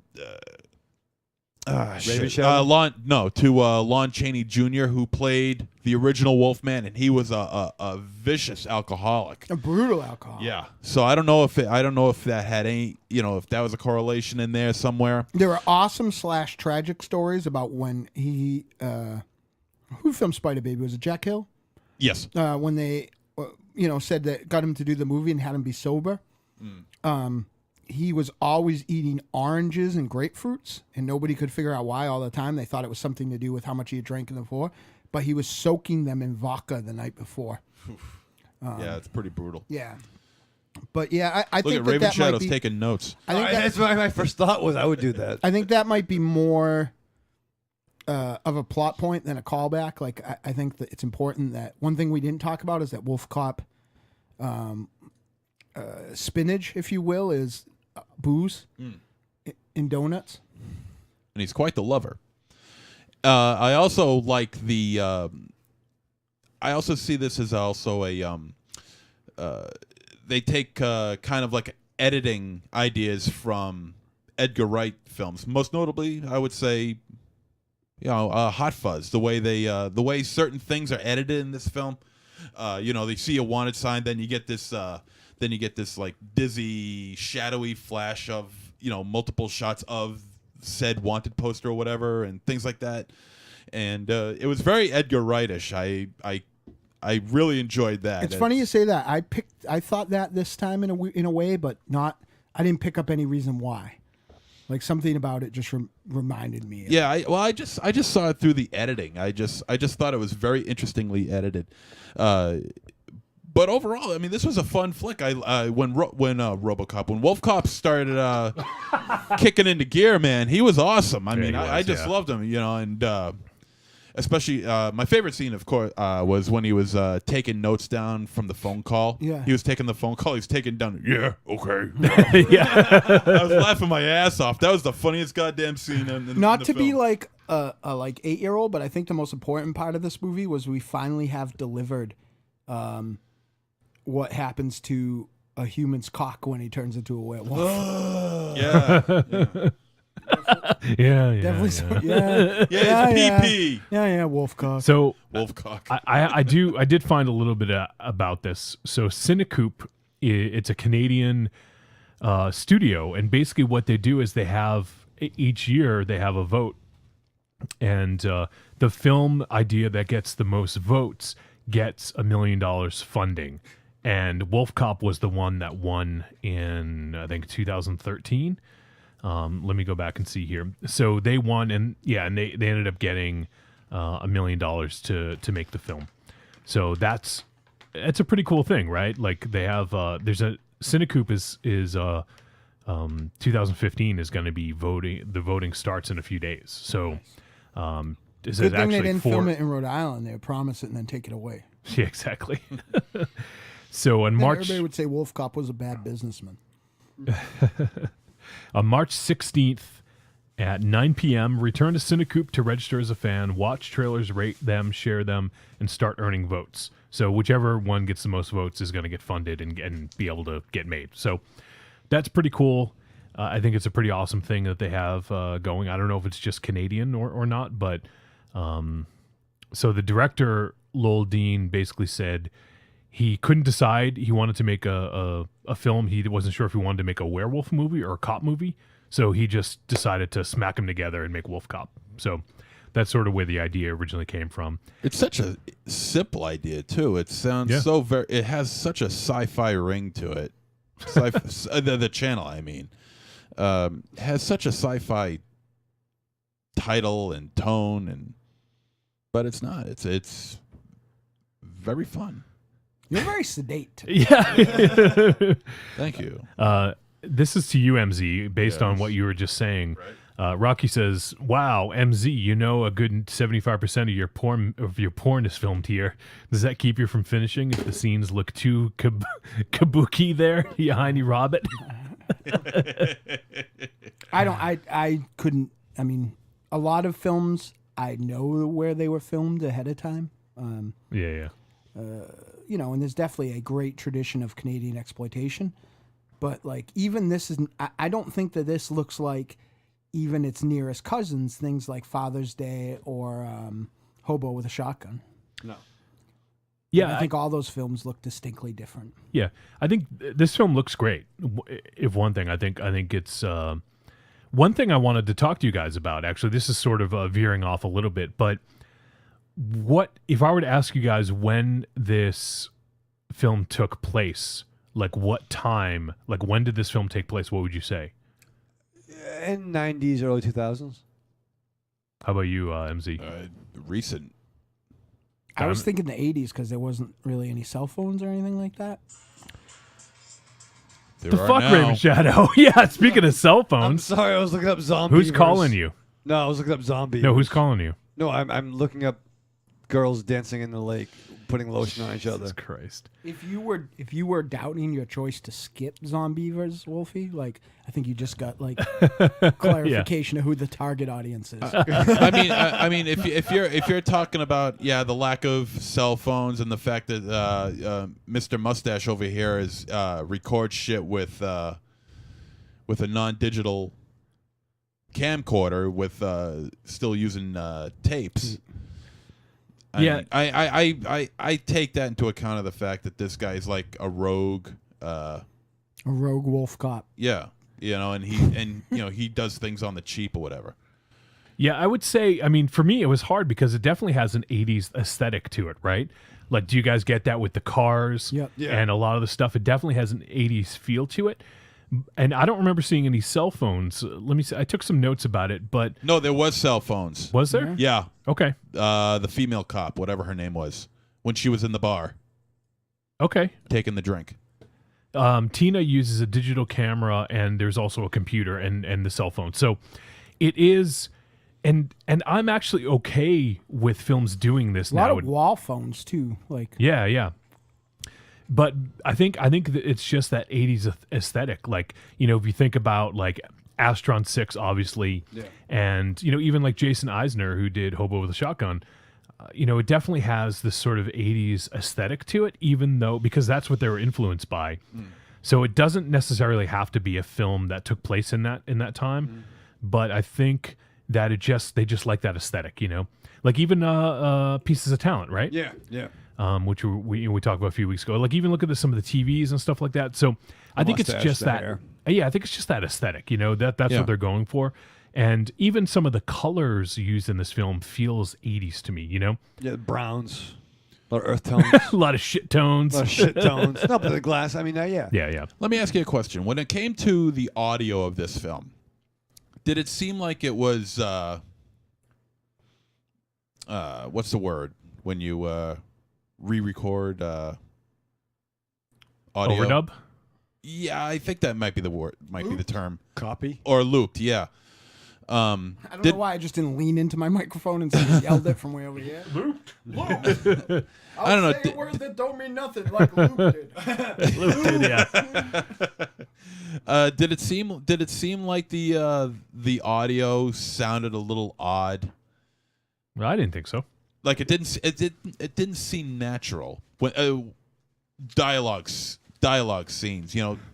Normal conversation like we're watching right now. I don't know. The normal I conversation didn't we're notice. watching? I didn't notice anything. It just felt a little odd. That's all. Okay. I don't have a problem with it. I just felt it didn't feel, Like a VHS tape? It didn't sound like natural. when you put a tape in and it doesn't sync up? Is that what you mean? No. The sound just sounds a little. I really don't know how to put it. It just doesn't sound natural to me. Okay. Sure, it's not your TV. Yeah, It better not be my fucking TV. See, she's got a digital camera. Yes, exactly. So, but you know what? Like, I'm sort of maybe we're getting used to that. Are you sure that that's a digital camera? Oh yeah, for sure. Yeah, she just did a digital zoom. It's and I know we've talked about that before, where some films do this, and it's sort of this weird displaced time that you can't tell, and it kind of is bothersome. But I think now I'm getting used to it, and it doesn't bother me. Like this film, it doesn't bother me that I can't pinpoint exactly where it took place. It's interesting that it's the 80s now, though, where in the 80s it was like the 50s or 40s. Yeah. As, brought on by the Burton films. Yeah, like look at the cars, like even just a lot about this film definitely screams 80s to me, even though there's some modern technology. So even like the outfit that. Well, it is Canada. I mean, they don't. Who knows? Yeah, they don't have cell phones yet. Yeah. But no, I think maybe because it didn't advance the plot. There was no need for that stuff. You know what I mean? A film's aesthetic shouldn't necessarily advance the plot. It should be. But the characters, and this isn't to start a rant, but the reason that a lot of the old movies had people smoking was to give them something to do when they were just having dialogue. You know what I mean? Like, there's no need to check a Facebook post or sure, shit like that. Yeah. Like, it doesn't. Oh God. Oh, this is the pot. No, I was gonna say, God help me if that does become a thing in films. I don't think it will. Fucking hate that. I think that I think that as soon as you. I think that you see a lot of films where people make jokes about like my MySpace top 5 and stuff like that. Yeah. But you didn't see it happen with like Facebook or Twitter necessarily, like because it dates a film. It dates a film. Yeah. Right. It dates it, and also I think it's sort of the thing where you in films, when somebody writes dialogue, you don't put ums and ahs and and you don't do that very much because it's supposed to feel like, I don't know the exact science behind it, but it's not supposed to feel like real life. It's supposed to, you're it's seeing like a hyper reality. Yeah, exactly. I'd say that where that sort of bad time stamping happens is the films like the parody films, like Scary Movie and stuff like that, because they're exactly of that time, and literally those movies are going to have no value to anyone in like 20 years, Right, because no one gives a fuck about, Paris Hilton won't be relevant 20 years from now. Forget about that grouping of films that they're parodying. You'd have to really be paying attention to realize that, all this, like, you'd have to be a film fan to say like, all this torture porn stuff happened at this time. Right. Like, you can parody a genre that's timeless, like Airplane or Naked Gun, but your scary movies are, you have to watch Jack Sparrow, or you have to watch whatever the fuck. Right. Like I never saw that movie. Whatever the fuck. I think it's really sad right here where Welfare Ryan Gosling Snoop stabs Welfare Eminem in the eye. One of the other things I really liked was the use of practical effects. I have to applaud that. Wolfcop looked fucking great. I think he was one of the best looking werewolves we've seen in a while. He's fine. And they obviously didn't have a huge budget for this film. Yeah. So I applaud the use of practical effects. And I hope that's a trend that's going to continue. Obviously, with Great practical gore too. Yes. With low budget filmmaking, it's not like you can get a whole team of people to do CG. So that's just not really possible. So maybe it's what's that saying? Necessity is the mother of invention. Right. You know, so if you're doing digital gore at this stage, like or as with broad strokes, like to create your monster and stuff, you're automatically subgenreing yourself to a specific subgenre. Yeah. So even if it's by necessity, I still really applaud it because there's something just so, I don't even know how to like describe it, but there's something that's just very welcoming to me. I mean, maybe it's because that's what we grew up with was the instead of visual effects, we're seeing the you know, yeah. I think it was a decision. Like as somebody who watches, I'm in the habit now of throwing in a movie, like giving the movie enough rope to hang it. Like I'll be working. Yeah. And I'll throw on any low budget zombie movie that's on YouTube to be in the background. And if it catches me and I start watching it, then it wins. You know, like I almost think of it as a movie arm wrestling match. If the movie makes me stop writing, I will watch, you know, I'll get sucked into the movie and not even realize it. Yep. So because of that good or bad habit, I see a ton of maybe movies made for less than $1 million bones with a ton of really bad CGI special effects. So I think that it was probably a conscious decision. Yeah, you're probably right. But I definitely really like the usage of the practical effects, and I think Wolfcop looks phenomenal in this. So I think the only questionable CG might have been the sparks when they were doing the... And maybe the blood hitting the camera lens as well. And maybe at the end when certain people die... at the end, I think there was some CG used in that. Maybe you know what I meant to mention it, and we just saw it a couple minutes ago that before Lou was Wolfcop, he was left-handed. Then when he ended up getting the Wolfcop gene in him, when he got the Wolfcop gene in him, Wolfcop gene, whatever you want to call it, he became. Are you sure this is a werewolf? Because they didn't say it at all. He became ambidextrous and writing with his right hand too. Wolves can do that. Now, is there subtext there because the Latin word for left is sinister? Ooh. It's interesting. I definitely didn't pick up on that. So let's see. I guess we're getting close here to the spoilers. Get up. Wolfcop, the store owner. Yeah. Oh, he says it was a big fucking Wolfcop. I just remembered something. I got a little bit of heat with Lowell Dean. Oh yeah? Yeah. Why? Because if you hear on episode 29, I wrote him the perfect theme for Wolfcop, and no, you did not. He tweeted us and didn't like it. No, it was pretty bad. No, it was phenomenal. It was terrible. No, it was the best. Why don't you sing a quick rendition? Not for free. All right, good. What'd you guys think of the Wolfmobile? That was fucking sweet. That was Wolfmobile nice. was awesome, but you know what?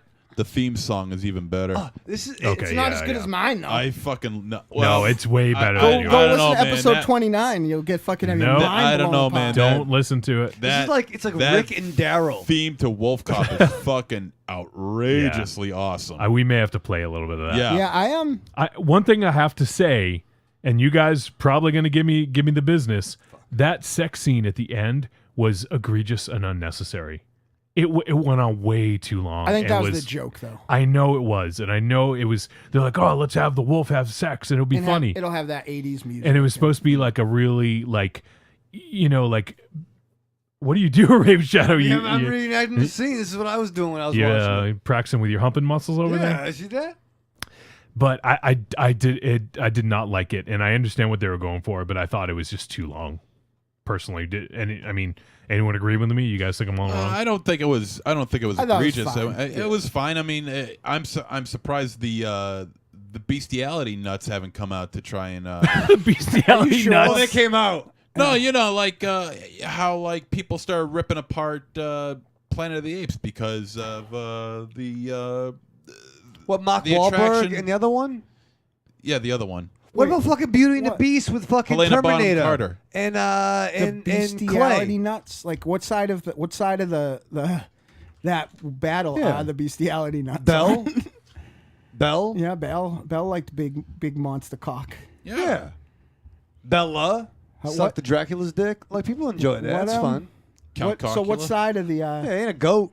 What side of the war are the bestiality nuts on? Are they pro-bestiality? No, or they're anti-bestiality. So of course. what did they have against Planet of the Apes? No, it's not so much that they had a. It's just that they noticed that you got an ape woman having sex with a man. What? What? Or just. But just Are you kissing, talking about just Playmate kissing. and the Apes? That's no, a or fucking just movie kissing, right or just there. kissing, or just kissing. Just the They just gave attraction. a smooch. Yeah. And You kiss your ferrets? yeah, but I don't film it. Un todo poco. That's what makes it pornography. Wait, are you talking about the Marky I didn't say Mark anything joint? about pornography. No. He's talking about where I can't remember the character's name, but she kissed Marky Mark. No, with the Chaz Heston. Yeah.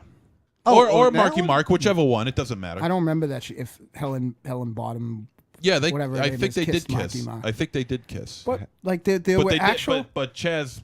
bestiality nuts. Like you mean like religious people saying that was sacrilege? Like I just don't Or know whoever, about these not so much bestiality nuts and how bestiality you're nuts, but dialed people. into this. But it caused an uproar, a Sure minor wasn't the- uproar that people didn't like the idea of an ape woman. I am kissing a man. kind of a Planet of the Apes fanatic, and I have no recollection of this You controversy. sure it wasn't the furries? Ooh. No, it's true. Raven Chow, did you see any furries this Oh, weekend? Snoop. That's fucking crazy. You're like fucking little Jack Horner piercing the Christmas pie in my brain right now. There fucking was I am in like a fucking weird hell right I now. had a couple. There was a fucking super hot furry, bro. Oh my god, I don't think I've ever heard those words put That's together. true. to And I make go to it my buddy sound- Chad. I'm like, yo, man, I'll be a furry to fucking get some of that. Nah, she was a blonde. Blonde might have had some like ethnicity, kind of like a blonde. please bring up Busta. Nicki Minaj. Please. And it was funny.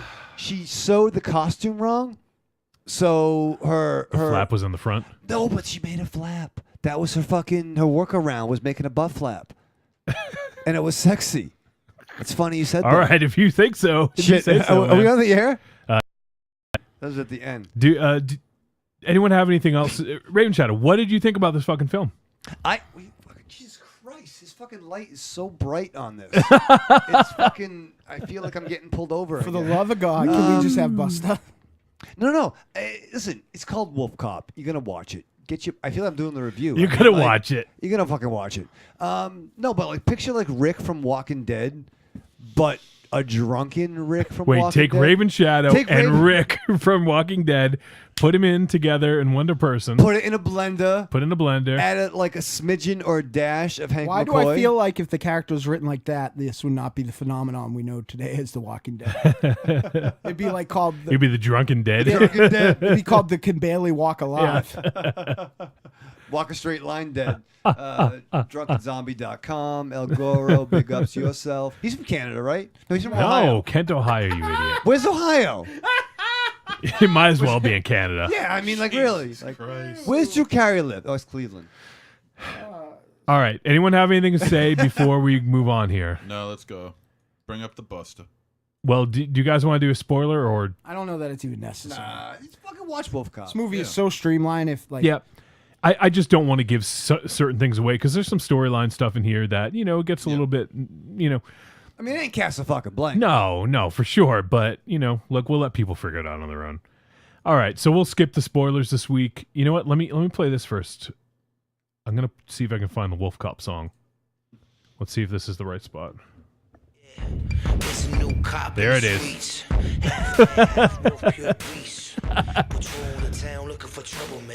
You got to talk over it. I think mine is better.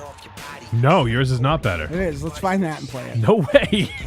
No, this is awesome, man. Wolf Cop, baby! Wolf Cop, baby! Wolf Cop! Oh, God, it's Wolf terrible. Cop, baby! Wolf Oh, Cop! stop. That's where it's at. Gonna put a pentagram in your pants. Gonna do a little dance. Gonna drink some beer. Gonna do some cheer. Gonna cut your ear off with my fang. What? And I'm gonna gang bang with my wolf. The only way you would have a battle rap with double bar if it was on like the Superstars of Wrestling battle raps the Saturday morning, and you wouldn't get an introduction. You'd just be in the ring with graphics. Dusty Wolf. All right, let's Dynamo. Let's hear your fucking theme song. Let's see how. I already did. Wolfcock baby. No. Well, oops. That's the intro to the show. Hold on one sec. I'll play your version of it here. You let the listeners decide who wins this battle. Okay. I think I won. I don't know. Did they even hear that? Oops. That's the intro music. A lot play the of wolf- people listen to the countdown. All right, here it is. No. I'm talking. Baby wolf cop. Wolf cop. Baby wolf cop. The sign says, stay away, dudes, because Fang rules. It's the wolf cop. Wolf cop, baby. Wolf cop, baby wolf. This is stupid. I'm going to... Yeah, you're right. Yeah, you're not kidding. You ain't kidding. I'll see you on the Yeah. other side. This is Play the theme again, man. This is a we barely got to hear it. Play it. This is yeah, but if we play it and listen to it, then they'll shut us off on YouTube. You're missing the point. I think I clearly won that battle. No way. Yeah, like I think that like No, this was this like is so much better. this was like Hulk Hogan versus Rusty Brooks, and Wolf Cop is unfortunately You a fat redheaded ball you man. spoofed the B-52s. Who? Yeah. What's the singer's name? Fred? Is it Fred? Fred Schneider. Fred Schneider. Yeah, you did a Fred Schneider. You lost. No, I didn't. Who are the B-52s? Shut up. All right. Wolf Cop theme wins. No way. The listeners have to decide, not you biased bastards. Listeners don't like your song. They love my Nobody song. like. All right, everyone in the chat room live, since we can get some live feedback on this. On let Friday, like Myra's going to be listening to this, and she won't even be able to chain herself. Chain herself? Contain herself. She'll have She's to gonna chain unhook herself. herself off the chain. The She'll have Bobby to- chain herself. She'll have to be like Wolf Cop in the prison cell. Ooh. She'll be like, I gotta find Marz. I love him. I love his Wolf Cop song so much. I doubt that. I'm gonna bring out the Busta. I think we need to do that right now. What do you guys think? You know what joke Yeah. they missed in the sex scene, by the way? What? Hairballs. Oh, she started coughing? Yeah. That'd have been exciting. That's a fucking movie. Part right. two. Don't blow your All load. right, bring out the Busta. Trick or treat, baby. I wonder if people would say you're a trick or a treat. Trick or treat, motherfucker. All right, now it's time to rate this fucking movie. So, Raven Shadow, why don't you kick us off with your verdict, trick or a treat? What? No, this was good. Tom Cena back. This is going to be a Samurai Night joint in the near future. A lot of fun. I enjoyed it. Watch it with your bros. Treat. All right, MZ. Yeah, it starts off a little slow, but overall, I mean, the film is exciting to watch. After he turns into Wolf Cop, man, the decibels pick up a bit, man, and it's definitely a fun flick. It's got a couple of drawbacks in my opinion, but the overall action for it makes up for it. So yeah, definitely, I would say this is a treat. Dynamo. I liked it when I saw it before a lot. I love it now. And check out Wolf Cop. It's a treat. Cool. So I'm sort of on board with you. When I first saw this, I think it was a little different than I expected. When you see the poster and you hear Wolf Cop, I thought it was going to be this Wolf Cop running amok, the whole movie.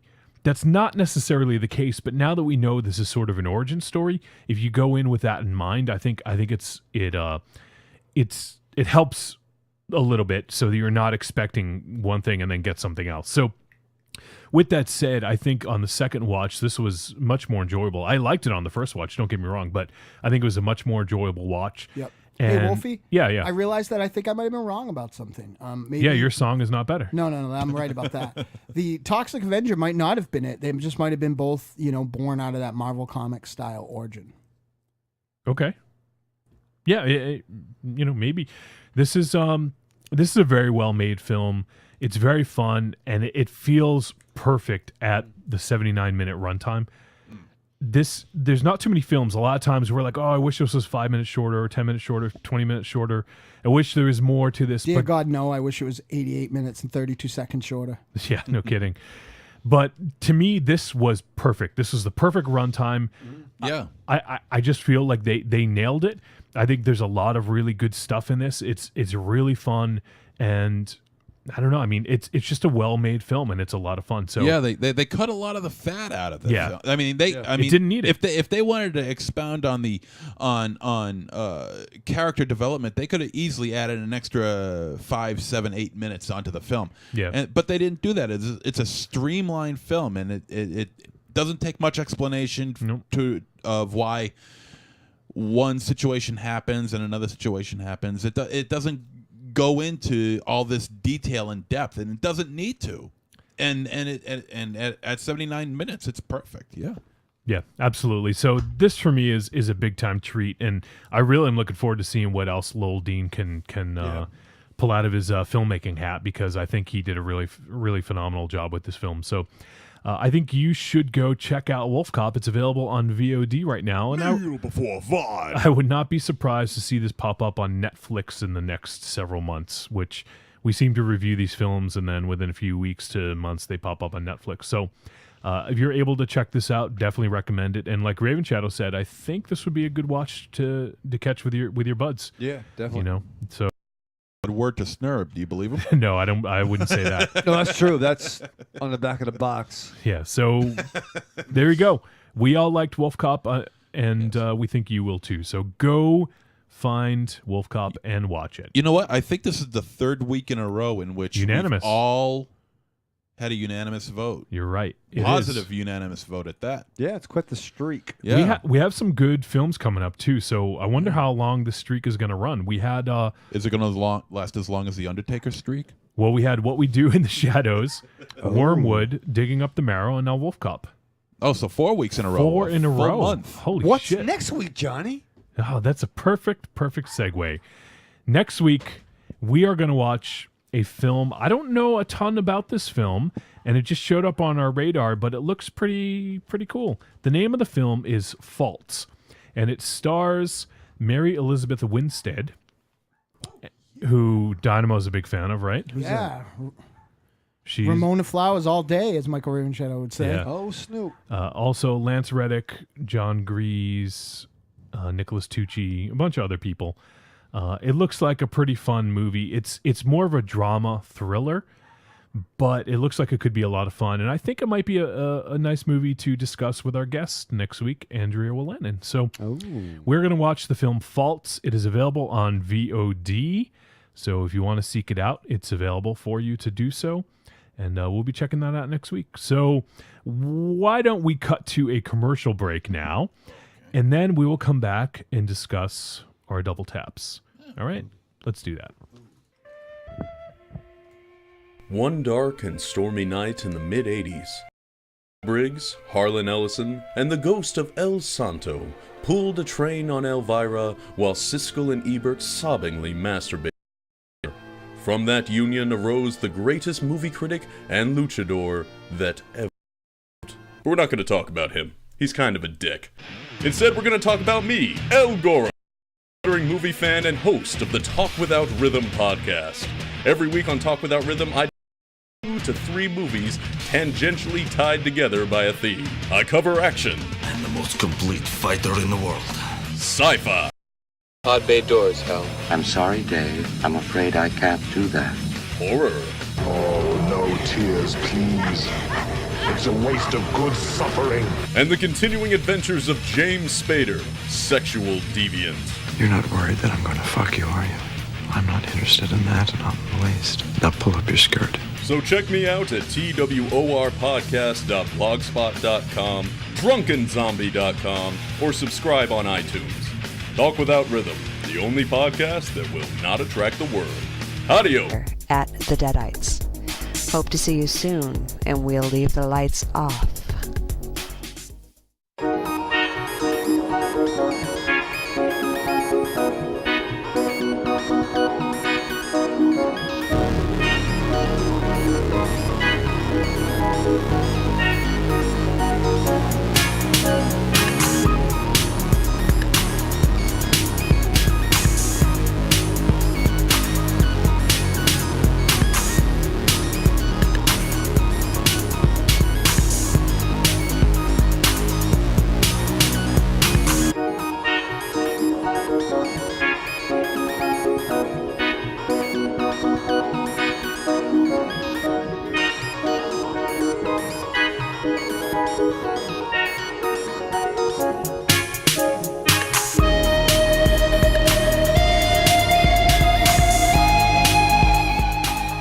And we have returned. What'd you think of that Wolfcop review? Are you asking me? I'll ask anyone. It wasn't that good. What, the review? Yeah, it was all right. That was fine. I mean, my theme song was phenomenal. No. Come on.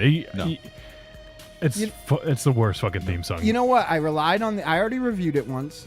I relied on these guys to pick up the slack, and they didn't. All they did is slack. Rocky says Fred Snyder is gonna briefly turn straight just to punch the fuck out of you. Oh, Bilal said, "Wait, he's gay." Come here, Dynamo. And Bilal said, "Shit, just made it back. Did I miss the Wolfcock transformation discussion?" We did talk about it, Bilal. Yeah. Kate Pearson is pretty responsible for my love of redheads, I think. Oh yeah. Yep. What about Fred Schneider? He's not a redhead. All right, so we're going to do a double tap. I, of course, did not have time to prepare my own. I was trying to prepare everyone else's, but we'll make it work. Who wants to go first? Raven Shadow. He's not here. Didn't we tell him to not go? Yeah, I told during him. this break? Yeah. What a fucking stooge. Well, you need to leave soon, MZ, right? I can stick around. All right. Well, do you want to do yours first, anyway? Sure. Right. I gotta. If I do mine, then I just want to complete it by having enough time to take, to do what I need. Oh yeah, to do yeah. Anyway, so, there you go. Perfect. As some of you may know, I am a Transformers geek. And you're just a geek. Yes, I'm a big fat geek. Well, anyway,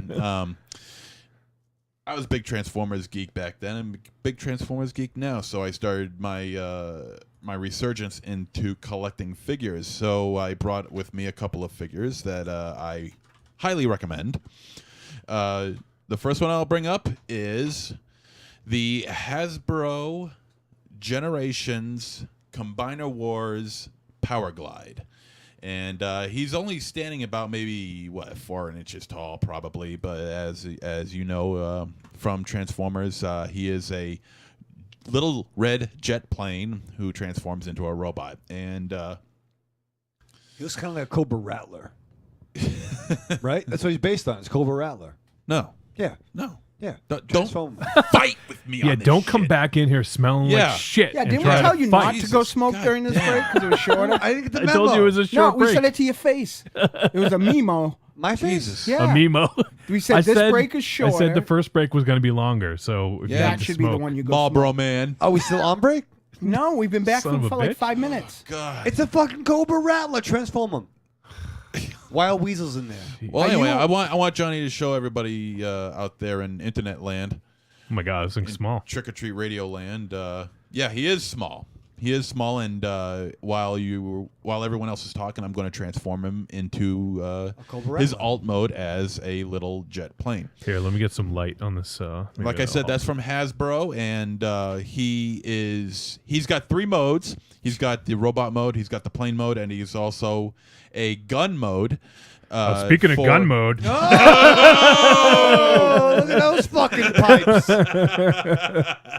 You want to win some tickets? He can be used as a gun for Combiner Wars Superion, which are all of them are out now, so you can get all the Aerialbots, and you can turn him into a gun for Superion's gun. Whoa. Slow it down. He wasn't part of the Aerialbots. No, he wasn't. But Hasbro Combiner Wars have turned him into a gun. They gave him a 3rd mode, and honestly, to me, it's not a very convincing looking gun. This gun anyway, but this would be an additional gun. Flash fact: wasn't the leader of the Aerialbots? His whole gimmick was like he couldn't fly a certain Silverbolt.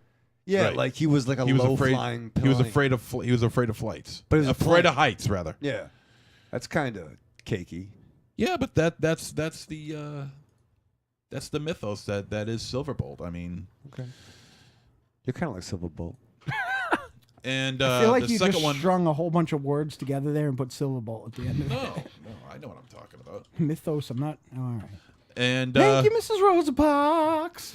And And also, what I have here is There goes the Spox in my smoke. this is Spox. this here is a third-party release from the company known as DX9, and Fuck it.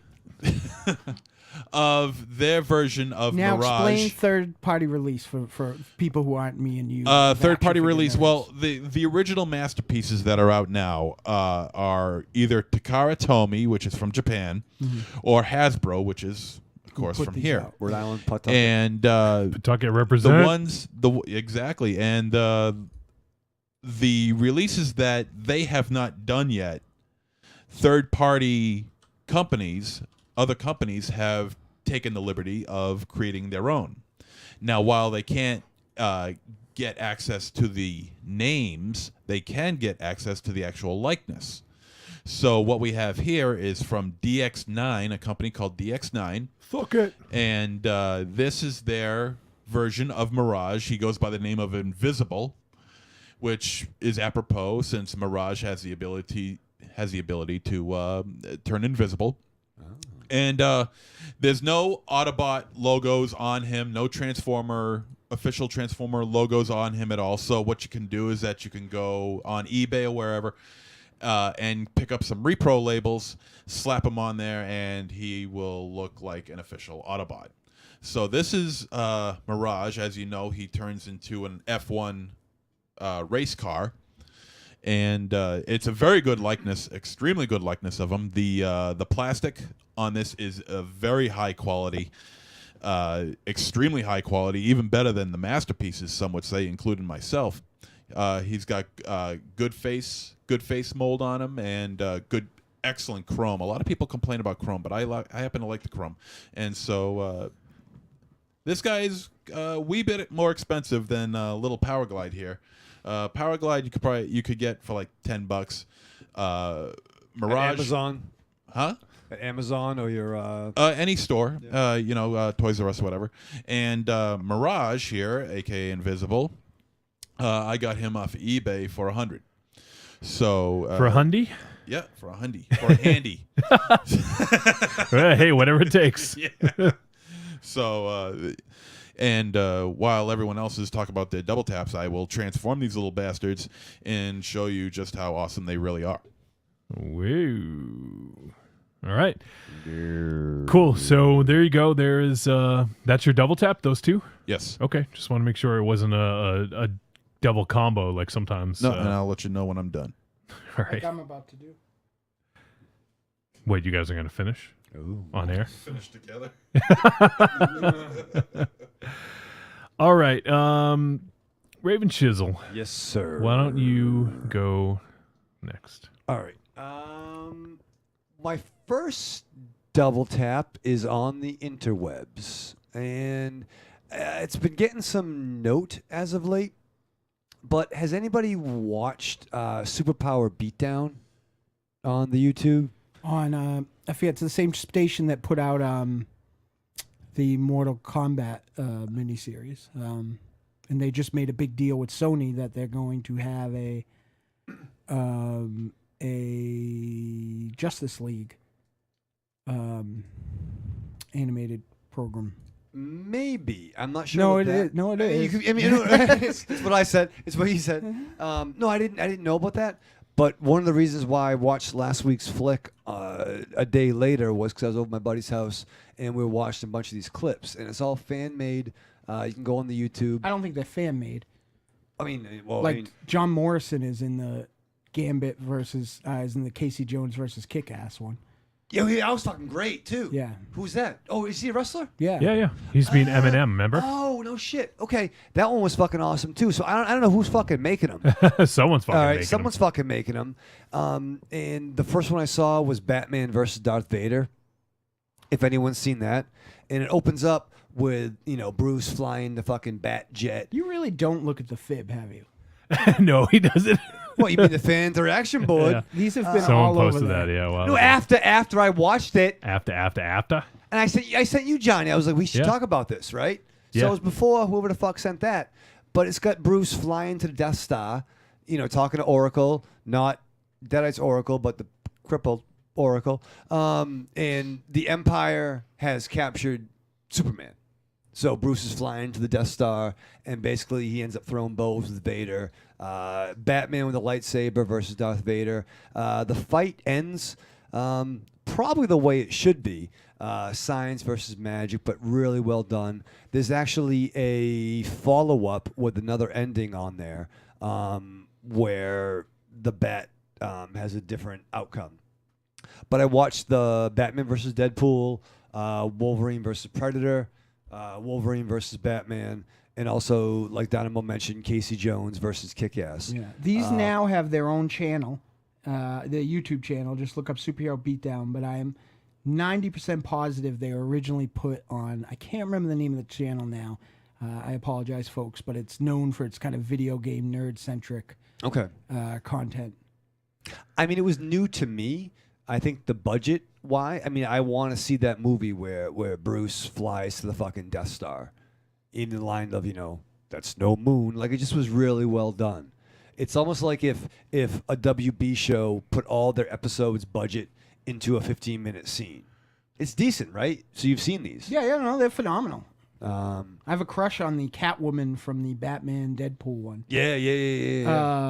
But yeah, I mean, these are great. These are awesome. I've definitely watched these quite a bit, as well as I've watched. In fact, if they ever could get the budgeting to put this out, like I bought Mortal Kombat Legacy as soon as it came out, because like this internet, I'm always late to the dance here because I find myself working on my computer all day, and the last thing I want to do is watch like TV on it. But like these internet programs, like internet-based content, are definitely blowing away a lot of the content that's made for other, platforms, including, things for. It's shorter and different, but I enjoyed these every bit as much as I enjoy the WB shows. They're just phenomenal. If you haven't watched them, don't sneak them in at work. Use your YouTube app on your console, put them up on the big TV, and really enjoy them because they're great looking. Yeah, it's phenomenal. Cool. My second tap, and I can't believe I'm digging this because I kind of dismissed it. It's fair to say that Marvel really came out swinging with their new their reacquiring of the Star Wars brand. I mean, you can't say enough about John Cassidy artwork on the pretty fucking great, the ongoing book. We're now Night of the Living Trick or Treat Radio. Darth Vader's running amok, but the book that I really dismissed was the Princess Leia ongoing. Because you are sexist. Because I am sexy. That's right. I'm too sexy for this comic. Mark Waid. Who's the fucking Dodson? Terry. There you go. Terry Dodson. Let's see how long he's on the book. But what I like about this is that it picks up right at the metal scene at the end of A New Hope. Chewie still can't get a fucking medal, but Han and Luke, it couldn't fucking CGI a fucking medal on Chewbacca. What the fuck? Where'd they pin it? He earned his keep. What? Where'd they pin it? Would you make the mistake of His pinning fur. it into the Wookiee skin? Is Wookiee Cop. That's a fucking movie. Now you're talking. Now we're thinking something. On his bandolero, his bambaleo. But no, what I like about it is not only is it beautifully written, is it beautifully drawn, but I like how the Rebels' opinion of Leia is a little bit different than we as fanboys. Like, basically, they're pissed off that this chick just watched her home planet be destroyed, and now she's running amok with, these guys who show up, and now they're running the fucking rebellion. Cracker Fanboy Skywalker and Rogue Han Solo are now hanging out with a princess. So, like, the pilots are kind of, like, annoyed with Leia Organa Solo. No, she's not Solo yet. I was getting ahead. Spoiler alert. She marries Han. You ruined it, you fucker.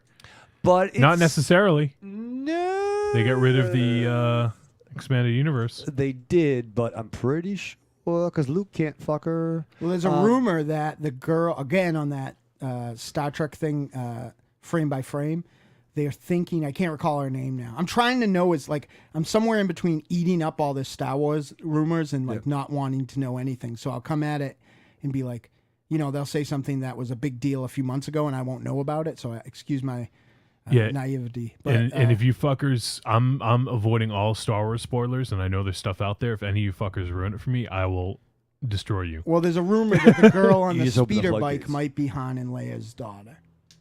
That's sort of what I assume, but yeah. Okay. I thought one of the pilots was Hans. All right, enough. No, one of the pilots is... Enough. Okay.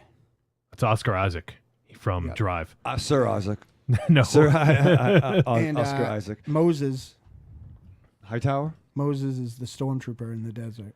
Okay. Yeah. But no, and there's even a moment where like Luke is like looking longfully at Leia. And she's like, "What are you fucking looking at?" He's like, "I don't know." So it kind of touches upon, some flaws in the myth, but it's kind of fucking good. So now's a good time to be a Star Wars fan. And believe it or not, I'm gonna fucking double tap fucking Princess Leia #1. I got a question for you. 2 Darth Vaders were supposed to come out in February, and I only got 1. Did that sneak under my radar? 2 dropped. Did it? Fuck. And are you gonna talk about this? What? Well, no, I like how Vader is looked upon as a failure. Yeah. Give me a call if there's one still there. I got a bunch of copies of 2. Okay, yeah, I'm gonna need a 2. All right. So I'll get you 2. Yeah. Are you gonna give him drop a deuce on him? You'll leave here with the money for that. Remind me. I'll get you 2. One sold out, but yeah, and Star Wars 3 dropped today. So jump in, lovers. All right, that's your double tap. Word. There it is. All right, Dynamo. Are the 2 you sent me not the ones you're going with? It is, but I got a bonus one for you. Okay, for me and for my dear friend Stephanie Wiley that's playing along at home right now. One of my favorite bands right now just put out a cover record. I don't have the one queued up. Okay, I can talk about it long enough. All right. So, or I can go back to it. Whatever's easiest for you. Just talk. Okay, so the Proto Men, who we talked about last week, I know a lot of you sent me some feedback and said that you dug on it. We'll get to that in the feedback portion of the show. They are a band who mostly is known for their multi-part rock opera about Mega Man. Well, this cover album is full of... I hate when cover albums come out by bands I like because they inevitably put out songs that I want to cover. But with the exception of one that we have tackled in some capacity, the Proto Men, which is supposed to be a soundtrack for a movie that doesn't exist, which, again, is something I was going to do, you assholes. But the Proto Men cover-up record... is full of amazing covers, a lot of it of phenomenal stuff from 80s movies, such as There's No Easy Way Out from Rocky 4, was it? Yeah. I might have to download this like immediately. Yeah, it's fucking awesome. My only complaint about it is it's a little too on the nose. They are the songs that they are. So if you like these songs, they've been Proto Men up still, but it's not like when the Deadites do a cover, they're a little different. You know what I mean? They do a great cover of In the Air Tonight. Nice. They do one of my all-time... and the rototoms that they use in this are fucking unreal. Like, it's bonerific. Yeah. They do I Still Believe from the Lost Boys. I still believe. I don't think it goes like that. And the one that I was excited about to share with SW... They do a phenomenal cover of my favorite Fleetwood Mac song, Because the Night. This whole album is great from start to finish. I highly, highly, highly recommend it. I was kind of debating between this and what my actual double tap was going to be, but once I remembered how big of a fan you were and that Wiley was around, I definitely had to recommend this record. It's great. I love it. It's I listen to it all the time. I mean, it's basically like the best mixtape that you ever got. They also cover Wolfie, The Trooper by Iron Maiden. Oh, wow. Kings of the Universe by Queen. It is fucking phenomenal from start to finish. I Drove All Night, the Roy Orbison, Cyndi Lauper joint. Total Eclipse of the Heart. Total Eclipse of the Heart, which is the one that... Danger Zone? Yep, Danger Zone, which is the one that me and Oracle and Miss M sometimes do for our intro of the band members at Deadite shows. In Total Eclipse of the Heart, everybody knows me knows is one of my fucking favorite songs ever. So it is fucking great. It's phenomenal. Great arrangements. Neat, subtle differences. They do the long version of Total Eclipse of the Heart. The radio version had a bridge that wasn't taken. I've only ever seen Tori does a great cover of Total Eclipse of the Heart. And she does that bridge, but of all the Total Eclipse of the Heart covers that I have, this is only the second time they've done that bridge. So this is the full-out orchestral kick-ass Total Eclipse of the Heart. I was looking to download and I got a fucking ad. Nice, but because the night is so good, they do such a good job of it. The Proto Men are awesome, and I really, really adore this cover record. Okay, cool. That's awesome. So that's tap point 1. I dig it. That's like 0.7. Yeah, tap 1 is what Wolfie was going to put a second ago. Yep. One of my favorite comics of all time is Secret Six.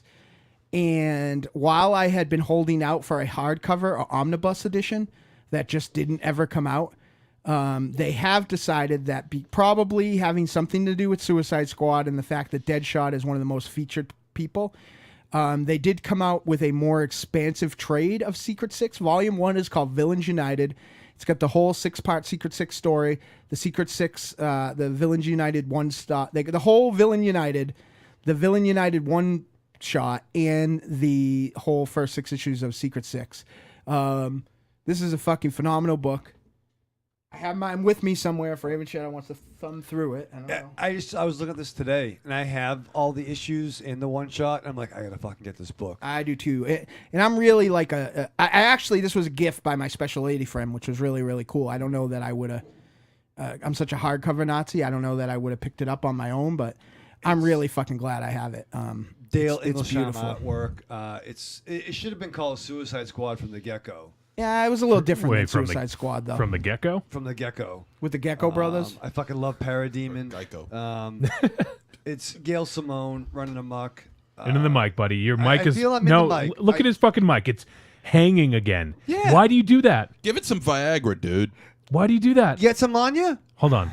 Let me give him a Lady fucking Quack lesson. got shot in the face. Let me give him a fucking lesson. Someone talk. All right. I feel what? For those of you who don't know what Secret Six is, it is the story of a group of mercenaries who are basically B-list DC villains, like Catman and Catman Dude. Catman Dude. Catman Dingo. There's a Parademon. There's I can't remember what is I can't remember what his retcon name was. It was Harlequin. The Starman villain. Not the Ragdoll. Minx. Ragdoll. There Yes, you go. Thank you. This is a phenomenal comic. Cheshire, one of my favorite Teen Titans villains, is in this. Vandal Savage's daughter. These are just B-list villains in the hands of a tremendous writer and a tremendous artist. There are no bad gigs. No. So I don't know if they picked this job or if this was something that they pitched, but this is easily one of the most inspired runs of comics ever, equaling how good, some of the early Suicide Squad stuff was. This is so good. What's pretty cool about this is that this book has a lot of testosterone and bluster. But because it also has a lot of cheesecake for the ladies, in listening to writer Gail Simone talk about it. Cheesecake? Yeah. Okay. Listening to Gail Simone talk about it. It's an industry term, Wolfie. She did it intentionally. A lot of scenes of the very Brad Pittish Catman, with only falling leaves or shower steam covering them. Like, this book has, some great, basically soap opera elements, but it does have, that great white knuckle action movie. It's got great superhero action. And the best thing about the Secret Six is they're criminals, but some of them are they keep doing good, whether by accident or guilty conscience, but still at the same time, they're not superheroes, but they are exiles in the supervillain community. So they're on the run from everywhere. This is a fucking phenomenal book, And what was great is that Catman was a character from the 80s, didn't get a lot of play. And most notably, in the Kevin Smith run of Green Arrow, he was kind of turned into even more of a joke than his name implies, as more of like a kind of fat, pudgy, washed-up villain. This book takes him back to basically like, hey, weren't you fat before? Yeah, well, I got in shape. Basically, it readdresses it. It deals with friendship. It even deals with, and this isn't entirely gratuitous as a man who likes the ladies, but there's a lesbianic relationship. Oh yeah, there is. That's not completely gratuitous. It actually kind of works. I find how over the top this relationship is. It's very normal. Less offensive than things like the L word. Right. It felt it was handled in the same ham-handed, over-the-top way that, Cyclops and Jean Grey and every superhero romance since the beginning of time. Right. It just happened to be two lady folk. But not done like North Star yelling it from the mountaintop. No, or not you at didn't all. have to make a Time magazine thing. It was like, okay, these characters are like that. Right. And one is Vandal Savage's daughter, and one's from Apocalypse. Yeah. One of the high points of this book is, we have all these kind of like Batman level, low powered like heroes.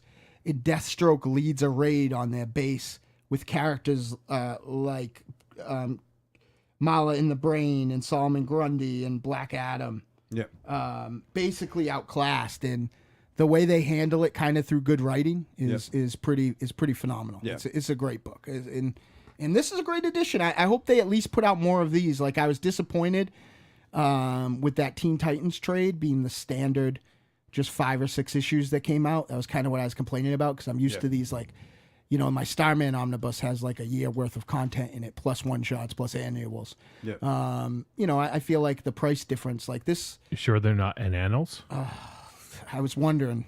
What's that run? I was wondering, huh? What's that run? The Enanel? No, the price tag on that. It's $20, but discount trades, it's about $15, and it's even a little bit cheaper than that on Amazon. My special lady friend got it using the Trick or Treat Radio Amazon link. Ooh. Way to go, special lady. She friend. knows the score. Who And the won? money that she shared, she is in Atlantic City right now, banging 18-year-old men. What? Probably. Wolfcock. Yeah. That's what she Wolfcock, baby. That's a beautiful book. Yeah. And it's a nice, it's square bound, it's heavy, it has some thing to it. Like, that's what I hate about the square bound trades. Like, I feel like if I read them as much as I want to, they're gonna fall apart. Like, this feels like something that's gonna be in my collection forever. All right. Tap number 2. Dose. I am a big fan of the soundtrack-driven revival of synth bands like Kavinsky and Night Satan, and the band I love that I can't say, Perturbator, and Laserhawk.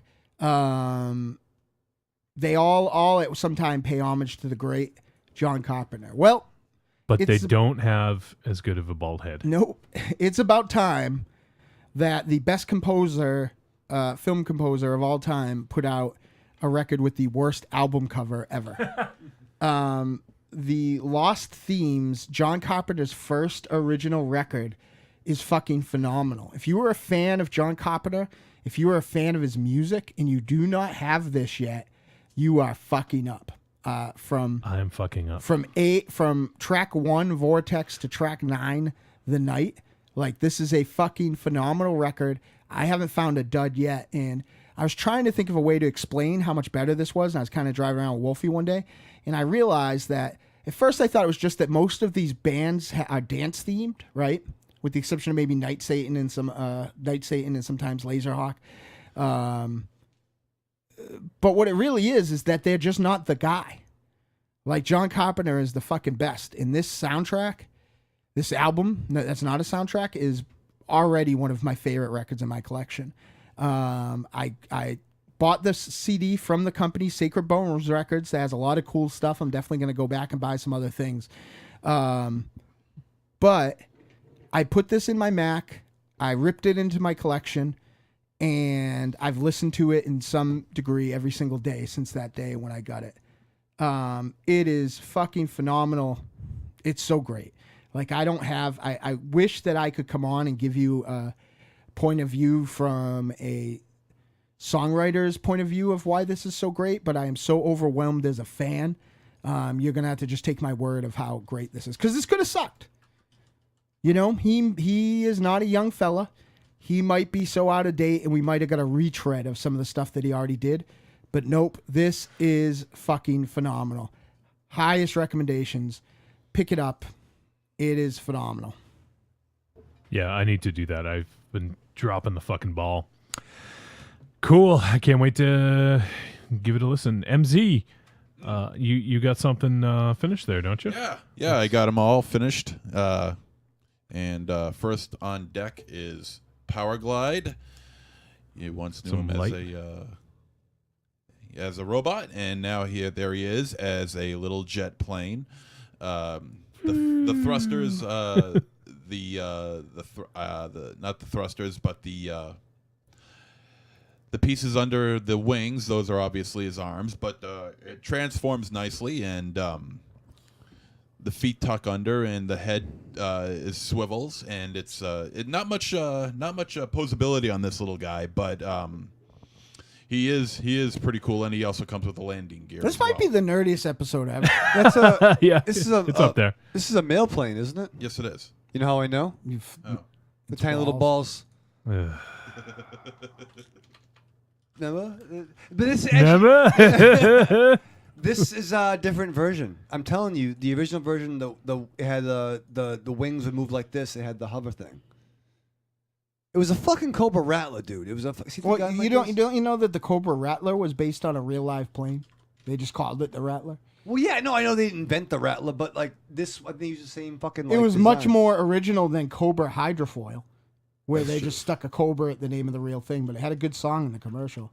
Cobra Hydrofoil, racing across the water is an evil new foe. Cobra Hydrofoil, gonna get G.I. Joe. Now, see, that's better than Wolfcop, man. Yeah, that's better than Wolf. Yeah, I didn't write that one. Then you're Wolfcop. Yeah, you're lucky I didn't fucking, because El Goro encouraged me. You're lucky I didn't double tap the Awesome Masters of the Universe song I finally tracked down.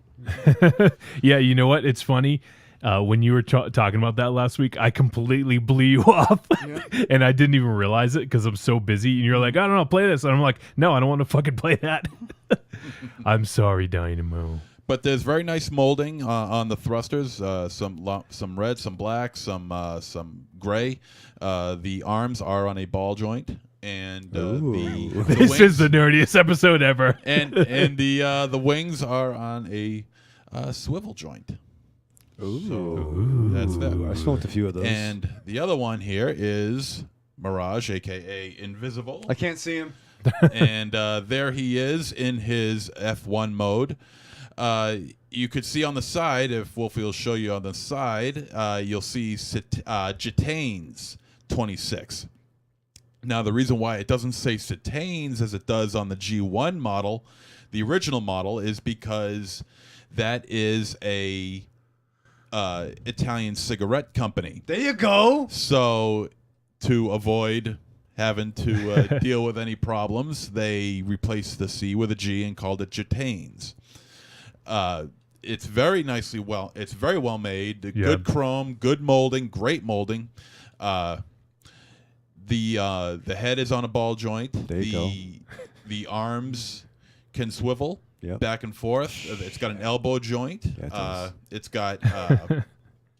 It also has a hand joint. It also Raven Shadow's salivating at all these joint mentions. It bends at the knee at a perfect 90-degree angle, and you can pose him any way you like. And he comes with two weapons: his gun here and his shoulder cannon. And excellent pieces. I do recommend them. They both could be found at bigbadtoystore.com. And as well as a whole bunch of other stuff. I mean, if you want to really get your geek on, you go to bigbadtoystore.com. That place is the shit. I'm telling you, it really is. We don't get a cut from that, unfortunately. Remember Mr. Big Toyland? We're in Moody Street in Waltham like a motherfucker. I used to frequent that place. Yeah, I got all kinds of fucking Guy King up in this piece. So definitely check them out, and definitely worth your money. I enjoy them, and the best thing about it is that, particularly with Mirage, is that when you got him in car mode, he rolls. He's a free roller. Nothing hits on the bottom, and you see very little robot underneath too. Rubber wheels too. So that might be a problem over time because they do tend to crack. But hopefully we'll see what happens.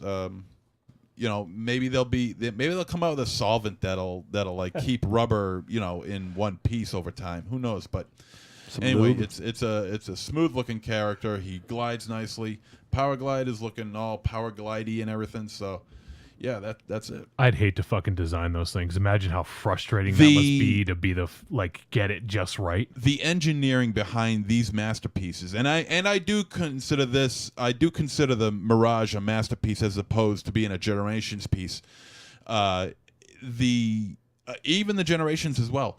The engineering that's behind these things are absolutely insane. They are. I don't know what the hell they're thinking over there in Japan, but man, they are doing it right. I mean, before it was like, something like this, a Power Glide would take 2 moves, right? Two moves, and then boom, you got from plane to robot. Here on Hasbro Generations Power Glide, it takes 8 moves or 9 moves to change them. The Mirage takes about maybe I don't know, I would say maybe 18 or 19 moves, and they're very, very articulated and incredibly well crafted and incredibly well engineered, and it's absolutely amazing what these people are able to do. Not just Takara Tomy and Hasbro, but also the third parties as well, such as DX9 or Raven Shadow loves parties, or Big Boys Toys, or any of them. They're just absolutely amazing. Oh, that hurt a little. What? My virginity just came back. You can do it all over again for the first time. Dynamo. Yes. Yeah, if I do too many shows like this, it's not happening. That'll be a good excuse for your lady friend, special lady friend. She gets to deflower Dynamo. Ladies, takers. Ladies, all right. We already talked about some of the benefits. You guys are probably gonna give me shit for this, but I don't care. I went with T-Dog to the Coolidge Corner. No, hold on. That wasn't it? It was about 2 weeks ago. We went to go see a screening of a film. Anyways, it's the same theater we're going to go to this Saturday to go see Brain Damage, my favorite theater in Boston. And so we went to go see a film called She's Beautiful When She's Angry. Let me get the poster up here. And so it's a documentary, and it basically covers the time between 1966 and 1971. And it's sort of like, you don't really hear about this aspect of it. You hear about, when you hear about the feminist movement and stuff like that, you hear about Gloria Steinem, right? Yeah. Marz? Like my arch enemy. Why? Why is she your arch enemy? I think you got her wrong. I don't like her. Why? I don't like her. I want to know why. It's not for this show. She burned all them bras. No, so anyways, this was a pain in the ass. This was before she sort of came to prominence, and it just covers. It's just crazy to me to as someone who was born in 1976, to know that this was like America was such a very different place. Just before a lot of us were born, except for Dynamo. I mean, he's been through all this, but and me, I'm older. No, I said all of us except Dynamo. Except Dynamo. Sorry. Yeah. But it's just it's so crazy to think that the world was different back then, and even like if you go back even further, like I haven't seen Selma yet, but I'm very curious to see it. But a lot of the civil rights stuff where we look down on people for being who weren't white males, Raven Shadow. Right. What? But I mean, women couldn't vote for a while, you know, and then women couldn't work. They couldn't do the same jobs that men did because they were looked down upon. And insane. Seriously, like, yeah, this isn't the time. No. It's another world. Yeah, so it's just, and this is something that really isn't talked about in history books. I don't know why. But it was just a very well-made documentary. You mean the same history books where Columbus discovered America and the Pilgrims helped their friends, the Red Man? Yes, exactly. I think it's because those very history same books ones. are written by men. Yeah, exactly. Here's some blankets. But to me, it was just, I thought it was a really, really well-made documentary, and it highlights a lot of this stuff that's not really in history books that you don't really learn about how, you know, women had to bite and claw to work jobs. Like, basically they were just secretaries for a while, you know, but now it's cool to see that, you know, like we might have a woman president soon, you know. We've had a black one. Yep. Why not a woman? I hate to get too political on the show because I know that's not really what we do, but I can take it back. Yep. It's one thing with this, people who are 20 years younger than us, this is absurd to them. What I've had people say, like, this really was like that, and I'm like, yeah, dude. But taking it back to the comic book tip, around this time, DC tried to empower Wonder Woman by making her a woman of the people. They actually depowered her. She wore like a white jumpsuit, and I'm not saying this word to be negative, but I guess the feminists or even Gloria Steinem came out outraged that DC would depower. I don't know what the female version of emasculate means. Effeminate? I don't know. But like DC tried to empower Wonder Woman, but it was looked on like they were trying to take her womanhood away from her. You know what I'm saying? Right. You know, but that comics kind of reflected some of this stuff. Green Arrow, Green Lantern. Did some the hard traveling heroes. Hard traveling heroes tried to touch upon this era, and this was a different world, and we came at the after it, but I think our parents and Dynamo's kids lived through it, and it does seem like science fiction, but it was fucking for reals again. Yeah. So it's just crazy. It's one of those things that now. You know, and especially, once again, don't want to get too political, but especially what's going on in politics, and you know, with women having, you know, like the ability to get an abortion potentially taken away from them and things like that. Like it's almost like going back 40 years. And so it just was a really well-made documentary. I think it's touring around right now. It's not readily available, but you know, if you're interested in that time period, 66 to 71 is where it mostly focuses on the feminist movement, and you know, all over, like in Boston. Boston actually had a really big, you know, big movement here. Chicago, San Francisco, things like that. So I definitely highly recommend it. It was really, really well made and had some great footage from that time. So seek it out if you're interested. All right, there's my political one for the day. I'm going to go now and do some music. This is one that I almost put on last week's show when we did the top 13 bands you should be listening to, but might not be. Which I think we should do a special, because this got a lot of good response. Oh yeah, okay. Yeah. No one ever tells me, so I don't know.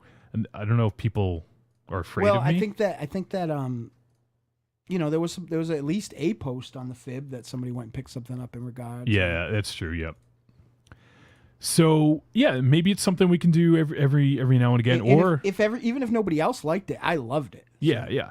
Or we could do like a breakout episode or something like that, where, you know, we do something like that, whether it's not part of the normal, you know, show. I don't know. We'll see. I'm sure we could figure it out. But this is an artist I've been a big fan of, and I'm pretty sure you are into him as well, Dynamo.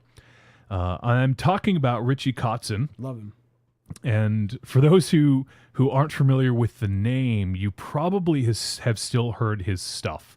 He, and Monster Zero, you probably have as well. He played guitar on Poison's third album. I thought he sounded familiar. Yes. Native Tongue. Yep. It was a sort of bluesy one. Yeah, I saw the Native Tongue tour. I saw the concert. Yeah. So yeah.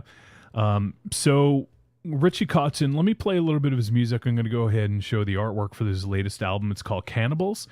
It is definitely 70s influenced. It's not the kind of thing you probably think I'd listen to. But it sounds like the type of thing that I would listen to. Yeah, this is a track called Cannibals. I'm going to talk over it so YouTube doesn't get mad. But it's bluesy. It's got some jazz elements. He's got a fucking phenomenal voice. And it's just really catchy stuff. I'm going to turn it down a little bit here. His album Motherhead's Family Reunion is one of the greatest, probably in my opinion, my favorite record of that Guitar Hero resurgence that happened in the late 90s, early 2000s. Yeah, he came up at an interesting time when the guitar virtuoso was sort of a thing, because we had people like Steve Vai and Joe Satriani who were making a career and had videos on MTV and were getting radio play, like Surfing with the Alien. You guys remember that album, right? Silver Surfer. Yeah, that was getting some airplay. So, and he's also in a band called the Winery Dogs with Mike Portnoy and Billy Sheehan, and that's pretty good stuff as well. But he, I don't know, he's a virtuoso guitar player, and he came up doing sort of the shredding thing, but now he's gotten more into actually like songwriting and he's got a really soulful voice. Some people relate it to Chris Cornell, but I think he's way better than Chris Cornell. But I think it's comparable anyway. I think that's just my personal I think it's opinion. apples. There's definitely some similar inflections, but I think it's apples and oranges. Yeah, and he's always sort of had that sort of funk feel to him from like Mother's Head, what you were talking about earlier. Yeah.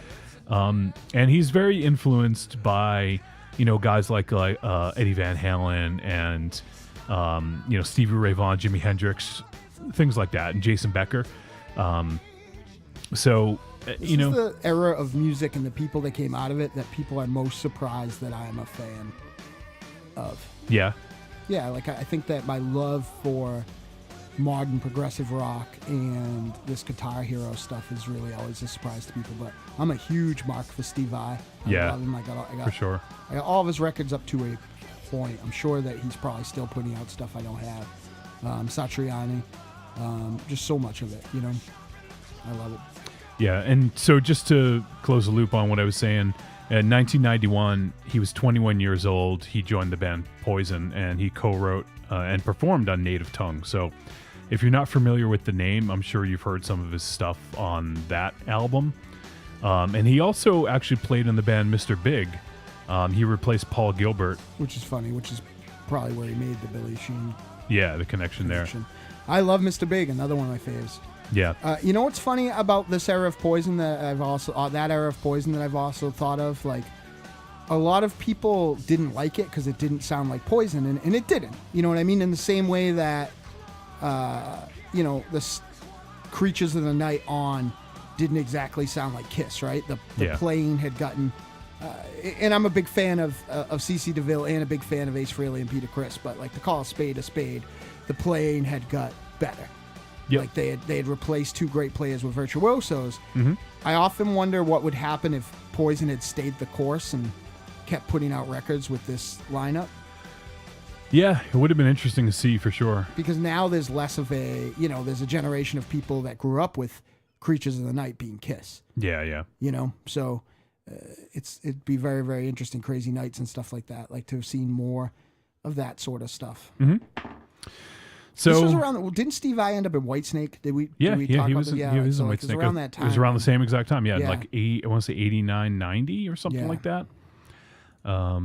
Yeah. So, and I think I don't know if there's any other.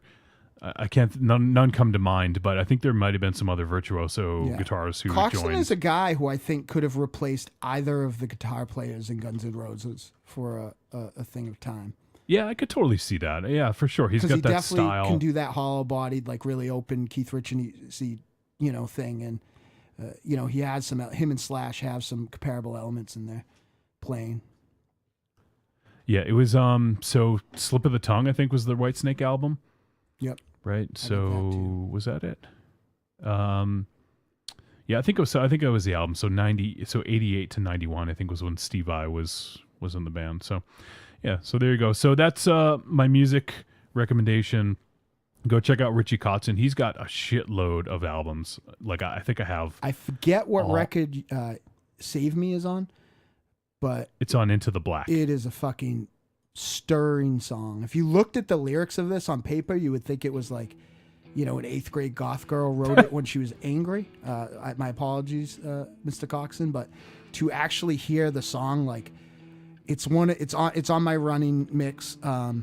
I found it after I was wrestling, and I don't know any place that would let me play it, but it would be if I was going to wrestle tomorrow or have a legit fight, neither of which I am in any shape or ability to have, this would be what I would have in my headphones before I went out. This is fucking phenomenal business. Yeah, I'm playing a little bit of it right now, and this is probably one of my favorite songs from him. It's really just emotionally aggressive, you know? It's not really an aggressive song, but you can just feel like the outpouring of emotion. It's really fucking good. So, and by the way, me talking about the prospect of a real fight was trying to counteract how nerdy we've been.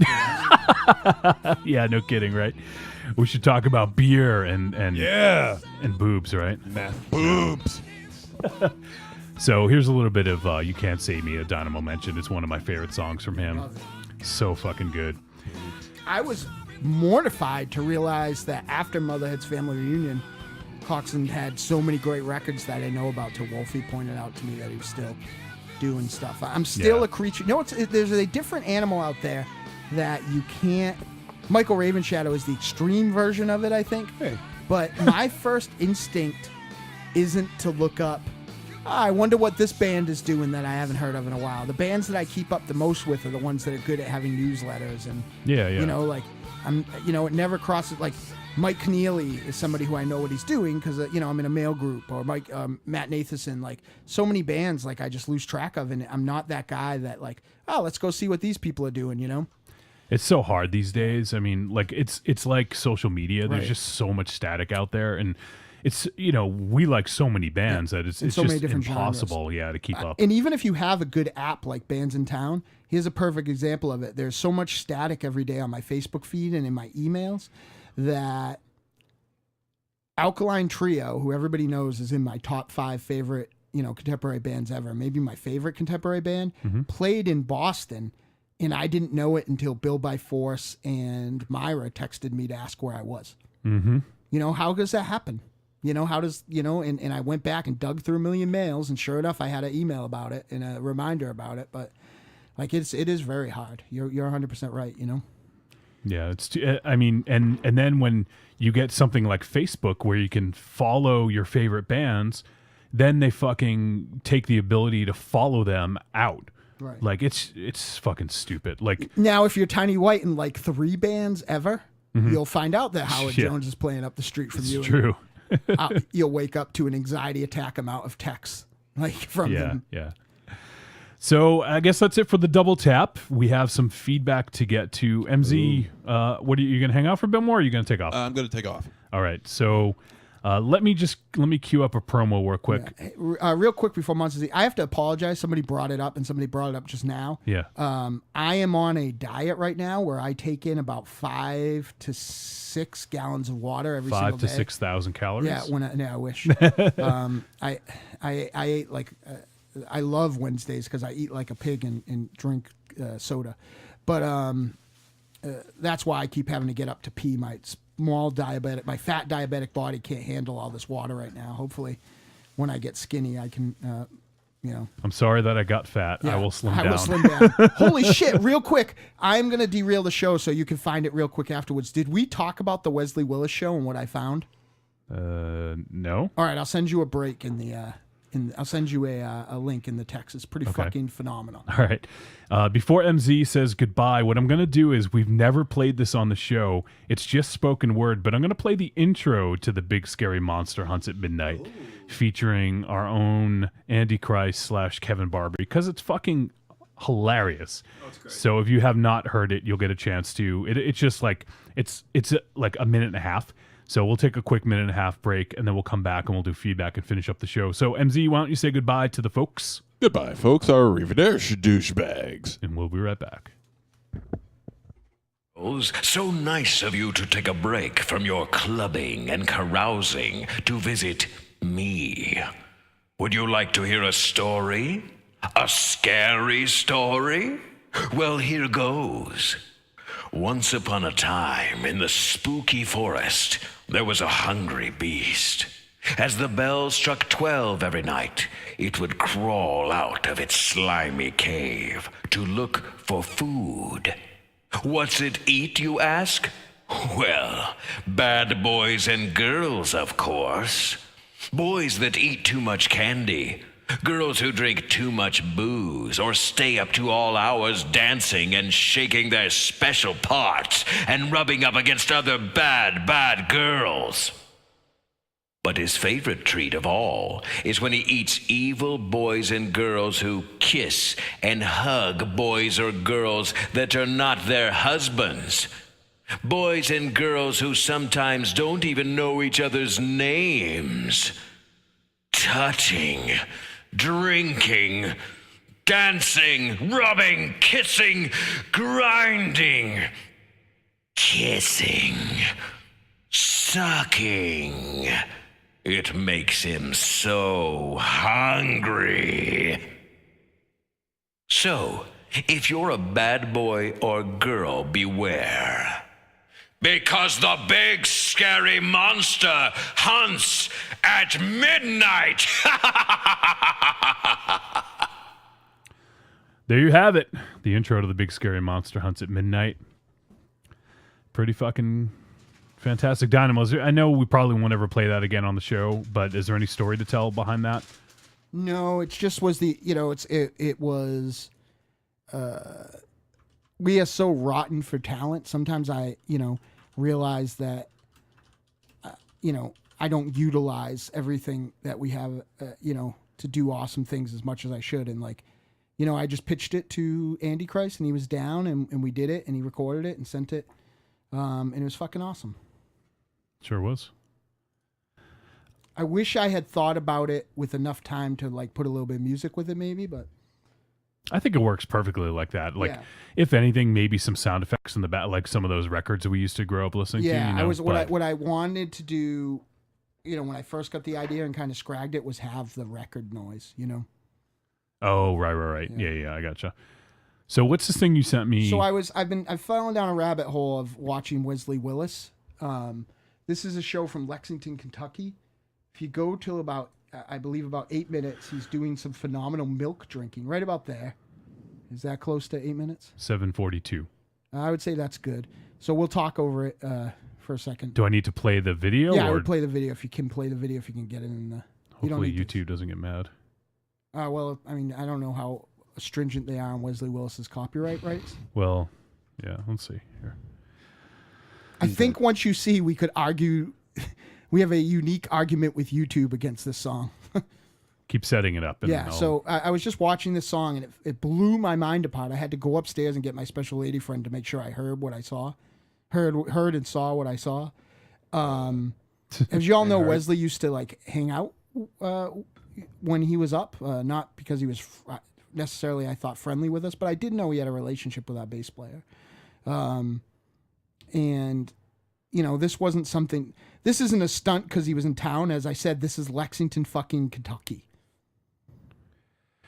So it's pretty fucking outrageous, and it may be lost on everyone not in this room. But afterwards, I'll maybe give you a little more filling out what it's about. But you don't have to necessarily put it in the chat either, as long as I don't know if they can hear it otherwise. All right, let me do this. It's not. There's not much to see. Anybody that's seen Wesley Willis, he's sitting there like a lumbering beast in front of his keyboard.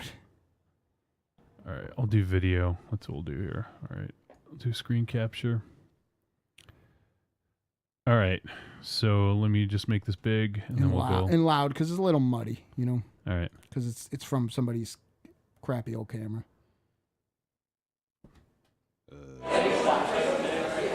So right now, for those of you who aren't watching, Wesley Willis is at a rock club in Lexington, Kentucky. He's sitting down, sound checking.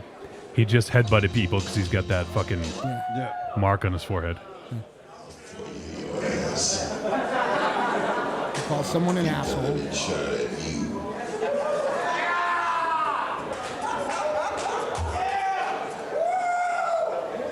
Beat that motherfucker till you look like a crowd. So right now he's going for a giant cup of milk, I believe. Yep, he's gonna drink the fuck out of this milk.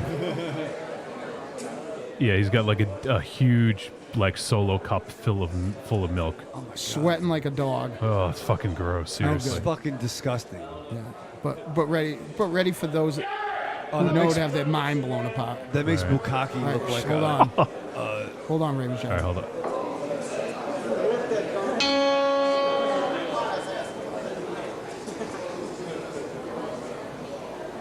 It's getting loose. Yep. Keeps hitting that same note.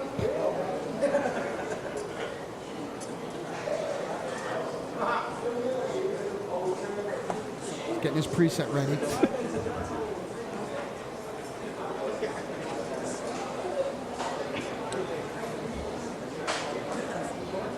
Jesus. The first song is called Eric Godin.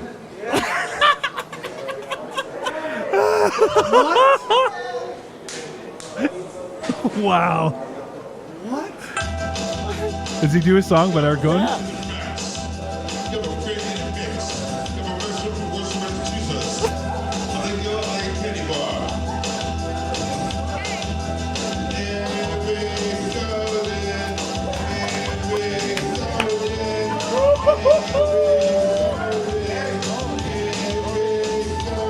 Holy shit!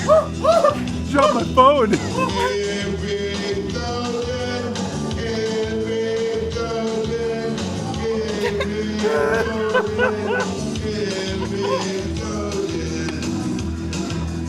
Wow. Now it gets cut off because if you've seen Wesley live, he sometimes seems like he forgets where he is and lets the middle of the song play too long. So there's a part coming up. I don't know if we missed it. Where some guys like, "Who's Eric Godin?" Yeah, I heard that. No, I heard it. Yeah. And it gets cut off. It doesn't go back. I was so pissed. Do you want to tell people who Eric Godin is? So Eric Godin is the owner of the Lucky Dog, and when the demons don't overtake him and he is not in his demonic form, he is known as Ethan McGloofabits from the Deadites. Yep. So does he know this exists? He's such a fucking cock-sucking, downtrodden bastard that I've been sending it to him for a week, and I sent it in this big group, and everybody's not saying what it is in case he doesn't know, but he hasn't fucking looked at it, so. What year is this? I don't know. I mean, I think he knows that there is a song, and I think Wesley might have also done a Lucky Dog song or a Disco Hell song. I can't remember, but because he played there in the late '90s, right? Correct. Yeah. I think it was early 2000s. And he slept in my bed. With you? No, which was also a couch. Is there anything else, or can I fade it No, down? you can stop. Yeah, Okay. he's playing something different now, but like, for fuck's sake, like, It's pretty awesome. Just like I didn't look for it or anything else. I was just watching. You this must have fucking been show. like flipping out. Literally, I was on the couch and on my ass. Like I was like, what the fuck? That's fucking crazy. How would you find that? By accident. Like I went on YouTube. How would somebody find that if they wanted to? Thank you, Johnny. I will post a link. Okay. But you can also link it from that spot, Right. like on YouTube. Which I didn't know. Okay, yeah. So at 8:36 or whatever, you can start to link there if you want. Yeah, so I was just watching it. Fucking nuts. And blew my mind about it. Yeah, I actually saw you send that, and I never got a chance to watch it. So I think I was busy when you sent it, and I forgot. Yeah, it blew my fucking head right off my shoulders. That's pretty fucking crazy. Eric Godin got on my nerves. He was running me amok. Get these dogs the hell away from me, Eric. Wesley Willis, if you don't know from us talking about him, been on the Howard Stern show. I think one of the paranoid, funniest schizophrenic. things is when he he interrupts Howard. Like I just interrupted Raven Shadow. Goes, would you like to buy an art drawing? Would you like to buy an art drawing? And Howard goes, how much? He goes, $2,000. Seriously, that's probably cheap for his art now, though. Yeah. But I have to. I mean, you'd probably guess by listening to our show, but we all probably listened to a lot of Howard Stern when we were younger. Yeah. Worth a snare. And that was one of the most memorable ones that I can recall. Oh, yeah. Fucking great. It was really good stuff. My demon's name is Nerve-wrecker. Yeah. Nerve-wrecker. Mrs. Butterworps. Mrs. Butterworps. Do you mean Mrs. Butterworths? No, Mrs. Butterworps. Like just to see Howard like like not have the upper hand like was amazing about it. You know what I mean? Like, Myra posted earlier about a dessert, the chocolate ding dang dong. I saw that. She missed, and it said that it reminded her of how much she misses Sing Sang Soon. Dynamo, where is Sing Sang Soon? It's Dynamo that's fucked up. It's not Sing Sang Soon. He's caught up. Like I just keep like I forget. Like I set it up to do it, and then I am the classic. Don't get a lot of shit done because I'm trying to do too much at the same time. So then, like, I just walked away from it today and didn't remember it until Wolfie told me. All right, well, there you go. Once again, so tonight, what I'm going to try to do tonight or maybe tomorrow is I'm going to send enough Sing Sang Soons for the next couple weeks. Because I have them. All right, so now we're on to feedback. Let's see what we got here. We got a review from our boy Josh from the Arkham Film Society. There you go. Let's see if he talks about it. If he doesn't, we'll remind you about the events coming up. So let's hear from Josh right now.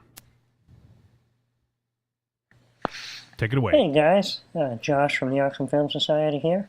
Just calling in with my thoughts on Wolfcop. Wolfcop, it's a heck of a lot of fun. It's it's funny, it's exciting, it's gory. The acting's not great, but it's good for what it is because it's kind of a goofy, comedic film. And the one thing that really stands out is the special effects. They are really good. Lots of great stuff in there. And overall, it's just a lot of fun. And I hear they're working on another one, so I wouldn't mind seeing a sequel to it. I would definitely watch that. And yeah, I guess it's a treat and a recommend. If I had any complaint about it, it would actually be the transformation. It looks amazing. Like I said, the special effects are great, but I think that kind of transformation seems to be a bit overused in the last few years and doesn't really work well, I think, with the traditional Wolfman type of werewolf. I think it works better with the kind of wolf type werewolf, if you know what I mean. Yes. Other than that, though, it's a great film. I had a lot of fun watching it, and I look forward to seeing more from those guys. Other than that, hey, thanks for having me on last week. I hope you guys had as much fun as I did. I know I found some new music that I got to look into and check out. And, hey, hopefully I'll see you guys Saturday night at the Coolidge, all right? Yeah, have a good we'll one. be there. Thanks, Josh. Once again, we always appreciate Josh contributing. And once again, he had the similar remarks to a lot of us. So Josh is in favor of Wolfcop, so go check it out. And we will see you, Josh, unless there's, I don't know, like some catastrophe or maybe a zombie infestation. That might keep us away, right, Dynamo? Well, no, that'll keep us there for what? Yeah, it's true. So we will definitely be there. I think MZ is going to join us as well. We may have to go drag him out of the house. Oh, yeah, no, I am literally, he's all we're going to hear about for like 5 years. Like, I can't believe I missed it, dudes. I can't believe I missed it. Like, I'm gonna fucking just go pretend I'm petting a ferret. I'm gonna tie a rope to his ankle, tie the other end to your bumper, and we're just gonna fucking drag him out of the house like a John Carpenter's Vampires. What was that? I like that movie. You should read that book. It's way better. They made a book out of that? That's right. No, I do too. Yeah, with the dollar sign. Yeah, John Stinkley, I think. Yeah. Or I always get the author of that book and the famous horror critic messed up. So I apologize if I said those wrong. But no, I enjoyed that movie. But I do want to. I remember telling about that when it came out. Oh, it's so good. Yeah, so fine. So elated. We have someone in chat named Scorpion Dick, and they said Dynamo looks a bit like a bloated Stephen Wright. Wow. I don't know who Scorpion Dick is. Thanks, Scorpion Dick. That's great feedback. You want an 8x10? Yeah. The fuck? I have more hair on my back where I can't reach than Stephen Wright has on his head. Dynamo's probably more like Wolfcop. The joke's on him. Stephen Wright's playing at a 50-person venue in Auburn next week. We also heard from Tom. tell me who fucking Skeletal Cock is, or is. I'll Scorpion fucking fight Dick. him. I don't know who it is. Probably Tom C. Scorpion Dick. Fuck you, Scorpion Dick. I don't know who it is. Yeah. I can't tell. Scorpion Dick. Fucking go out there and slap you with my Scorpion Dick. Fatality. All right. Let's. Didn't What? No, he said John Malkovich. I was trying to remember what Icarus said I look like. Oh, no, you look like a serial killer. Yeah. That's right. All right, let's hear from Tom C. What does he have to say this week? Hey guys, can I have one of those Raven Shadow 8x10s? I'm all out of toilet tissue. Ha ha ha ha. Shut up, Raven Shadow. That was Wow. mean. Yeah, really? I mean, Scorpion Dick, can you take care of this guy for me, please? Scorpion Dick says, fuck your 8x10. Do you really? Yeah. Fuck you, Scorpion Dick. It is fucking Tom C. Is it? Probably. Tom C is fucking recording these messages on his like bike, right? As he's riding breakneck speed. Yeah, exactly. Like there's just I've never heard that audio whistling. I've heard it before. I don't fucking but know. not so consistent, you know? Like Does Tom C still have a dumb phone? He doesn't have a smartphone? He should borrow your phone or something. He's got a short bus phone. I'm getting on the chat room right now. I think Scorpion Dick's kind of a dick. Kind of a dick. Kind of a dick. Well, hey, I appreciate you coming in the chat room and hanging out, though. If you have something mean to say, that's still fine. Like we like feedback. Not about me. Good or bad. I could stay home and have mean things said about me. Any All right. girls in the chat room? I don't No, know. not this. We have another voicemail. I don't know who this is from, so let's go ahead and check this one out.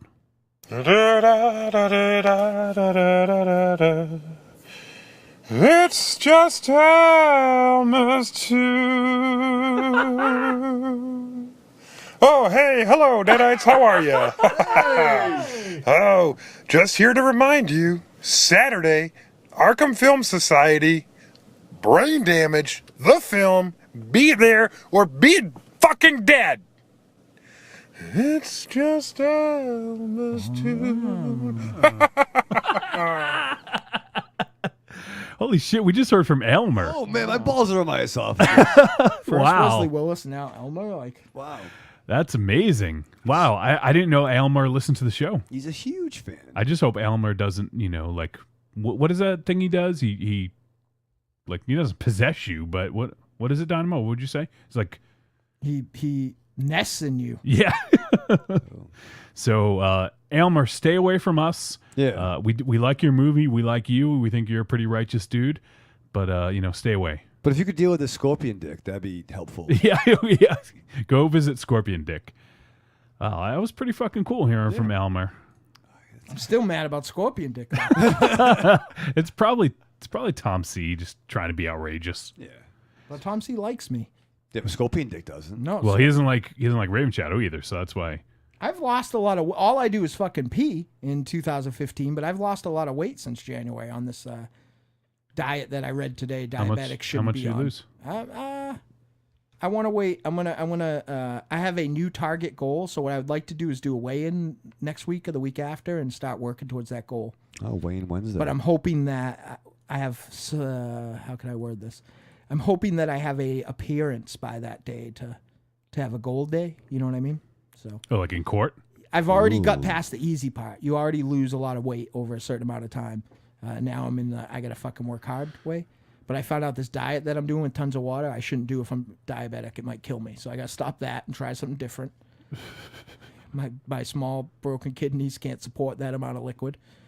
I'm lucky I haven't peed the bed yet, according to the diet. So. All right, we didn't get any emails this week, but we do have a few tweets. Scorpion Dick is fucking lucky that Chatwing's not working right now. We had a bunch of art sent to us from Jeanette from Haunting TV. Ooh. Let me see if I can. Let me pull it up. I need to give her an 8x10. You sure she wants one? Well, she said she did. I'm sure she wasn't kidding. All right, let me see if I can cue this one up here. Let me show the art first. I'll do a screen cap here. So I was a little unsure about this one. If blow it up here. XSplit is fucking XSplit, helping us XSplit. out. All right, there we go. And now here's, if you're watching live show, you can see this. If not, I'll read it.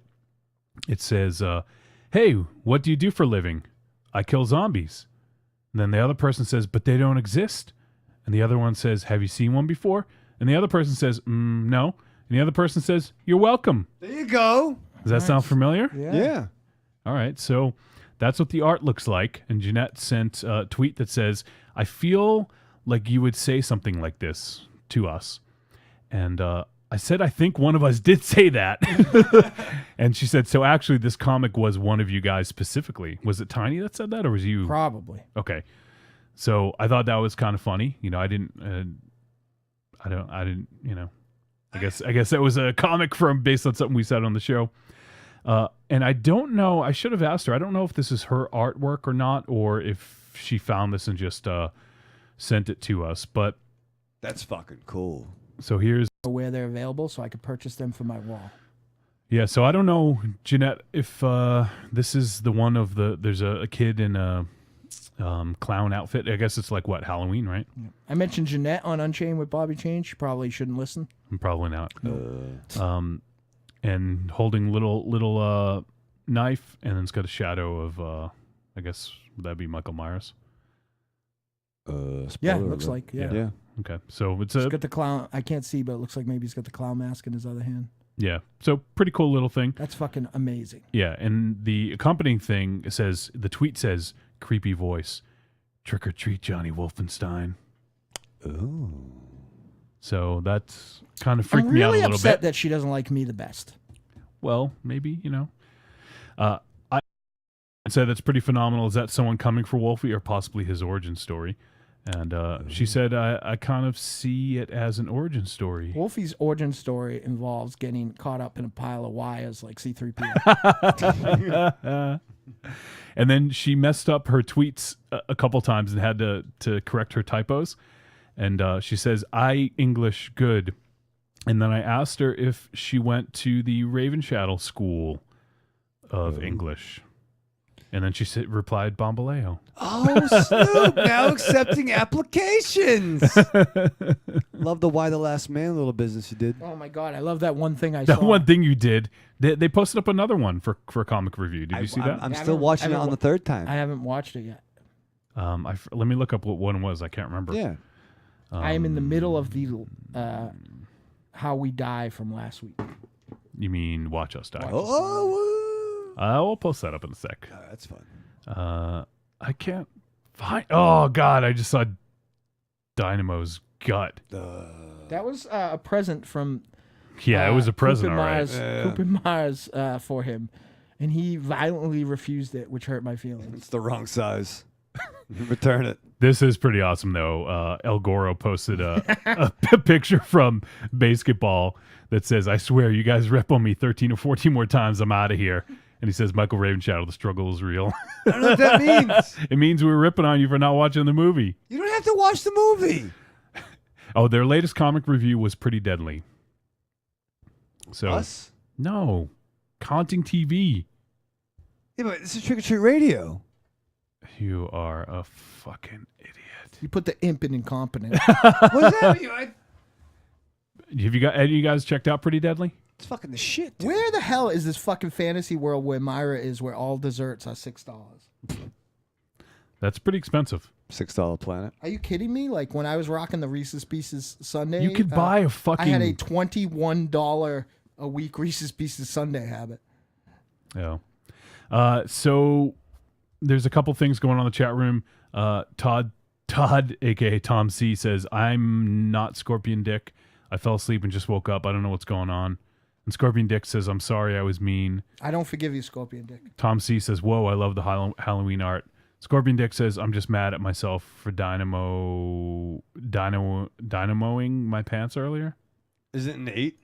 I think it's Tom C. He must mean shitting his pants. I think it's Tom C. How's it? But an 8's an 8, though. I don't know. This is weird. This is weird. We need to end any this girls fucking in show. the fucking chat? We remember we used to have girls in the fucking studio. No, I don't Not remember in the studio, that. but like We're gonna have a girl in studio next week. Yeah, but she doesn't like me. She likes me a little bit A little bit more than Stephanie Wiley. Than SW. Which I'm trying to And get she Stephanie has Wiley no- in the studio just for the hate. She's listening right now. Yeah. She don't like you any more than she did. No. I don't She know likes- why. I don't know why it is either. You weren't even here while she was on. On what? On the Halloween special. Was she on the special? Oh no, you were here, right? Yeah, you had, Yeah, he you was here. debate. No, he wasn't. He No. wasn't. Oh, Arias that's right. was here, Bobby yeah. Chains was here for him. Yeah, but she was on the phone. She wasn't in the studio. No, correct. We hung out with her a couple weeks before though. It was I worth wasn't. the price of admission. Yeah, no. She don't like me. So here is. You'd like her if you saw her in real life. I saw a picture with her with Brad Dorff. Yeah. Yeah, worth the Please, snub. That's her dad. Please, you're going to make it worse. Yeah, you She's are. going to hate you even worse. Don't even say anything. All right. All right, so here is Belial Lovett, our boy, who he bought a T-shirt and he got an 8x10. He posted a picture of the Raven Shadow Giants Don't Die 8x10 signed twice. And looks like it's hanging on his wall there.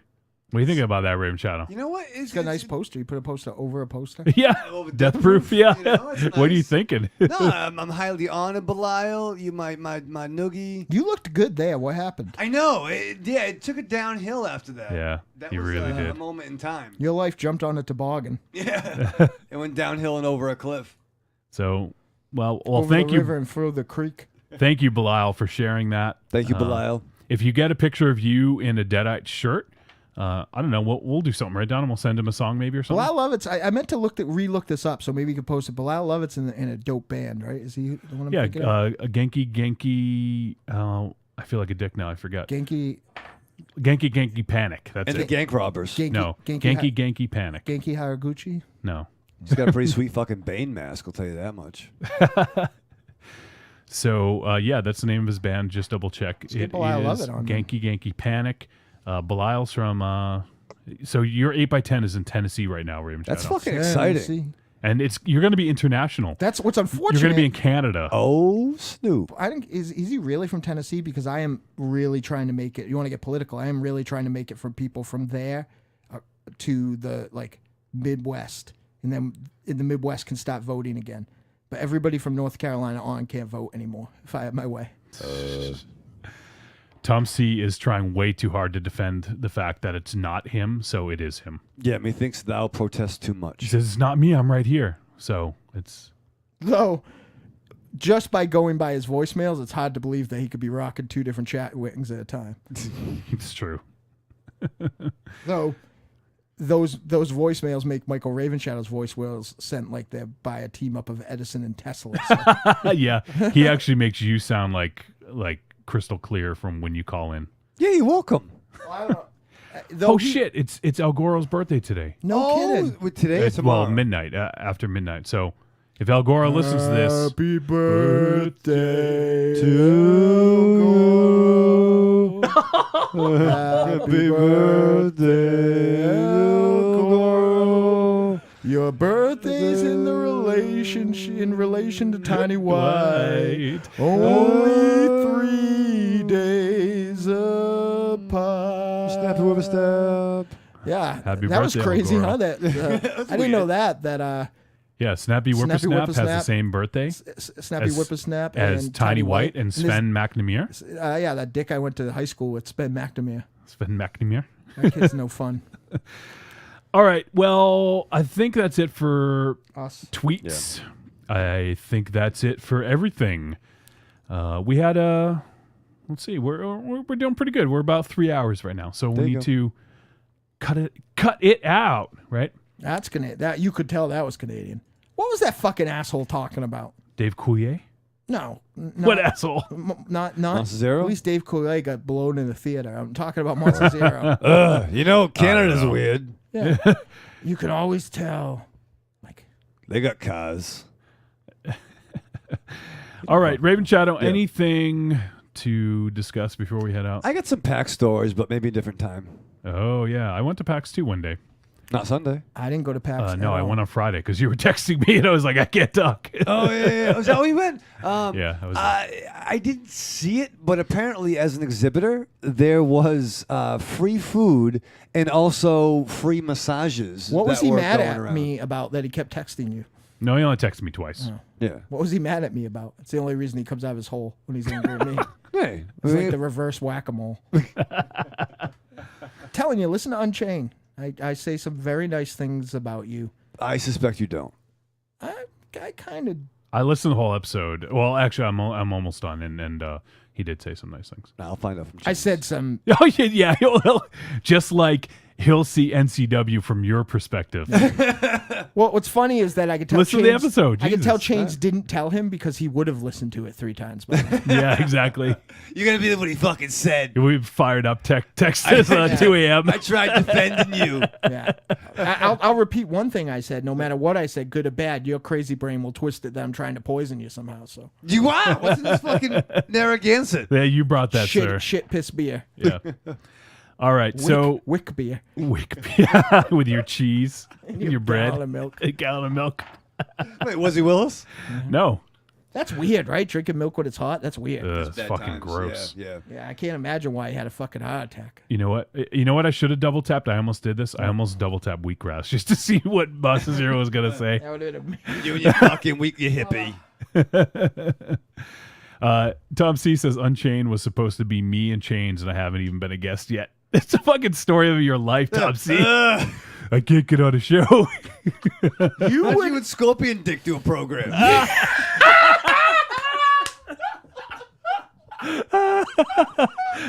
Tom C, I think you would be a great addition to that show. So if you're listening, Bobby Chains, make that happen at least once, But I think he'd fit right in. You'd have to. That's a lot of fucking motherfuckers on the panel. You'd have to streamline things some, but There's a lot of dudes around that fucking table. I think you would fit.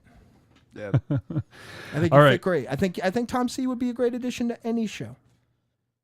Not with his mic. Scorpion, no, he would have to come in on a big boy mic, but Scorpion. Whoa. No, like Ledger. Yeah. That's my dad. That's a Be fucking nice. show. Mike Ledger, Tom C, and Scorpion Dick. Mike Ledger is my dad. We have to stop being nice to him now that information's out. Well, he doesn't listen unless he listens live, so he's not going to hear that. Yeah, you can't broadcast from fucking Disney World every All week. right, so folks, we have a lot of fucking cool stuff coming up. Dino, why don't you go ahead and take us out of here? Remember, children, wherever you go, there you are. All right, next week. Well, thank you for joining us for this episode 137. And next week, why don't you go ahead and join us because Andrea Lannon will be in studio and we'll be reviewing Faults. And who knows, maybe we'll talk about her film Penta a little bit. And then 2 weeks, we got the Wednesday Night Wars. We'll talk to you later. See ya.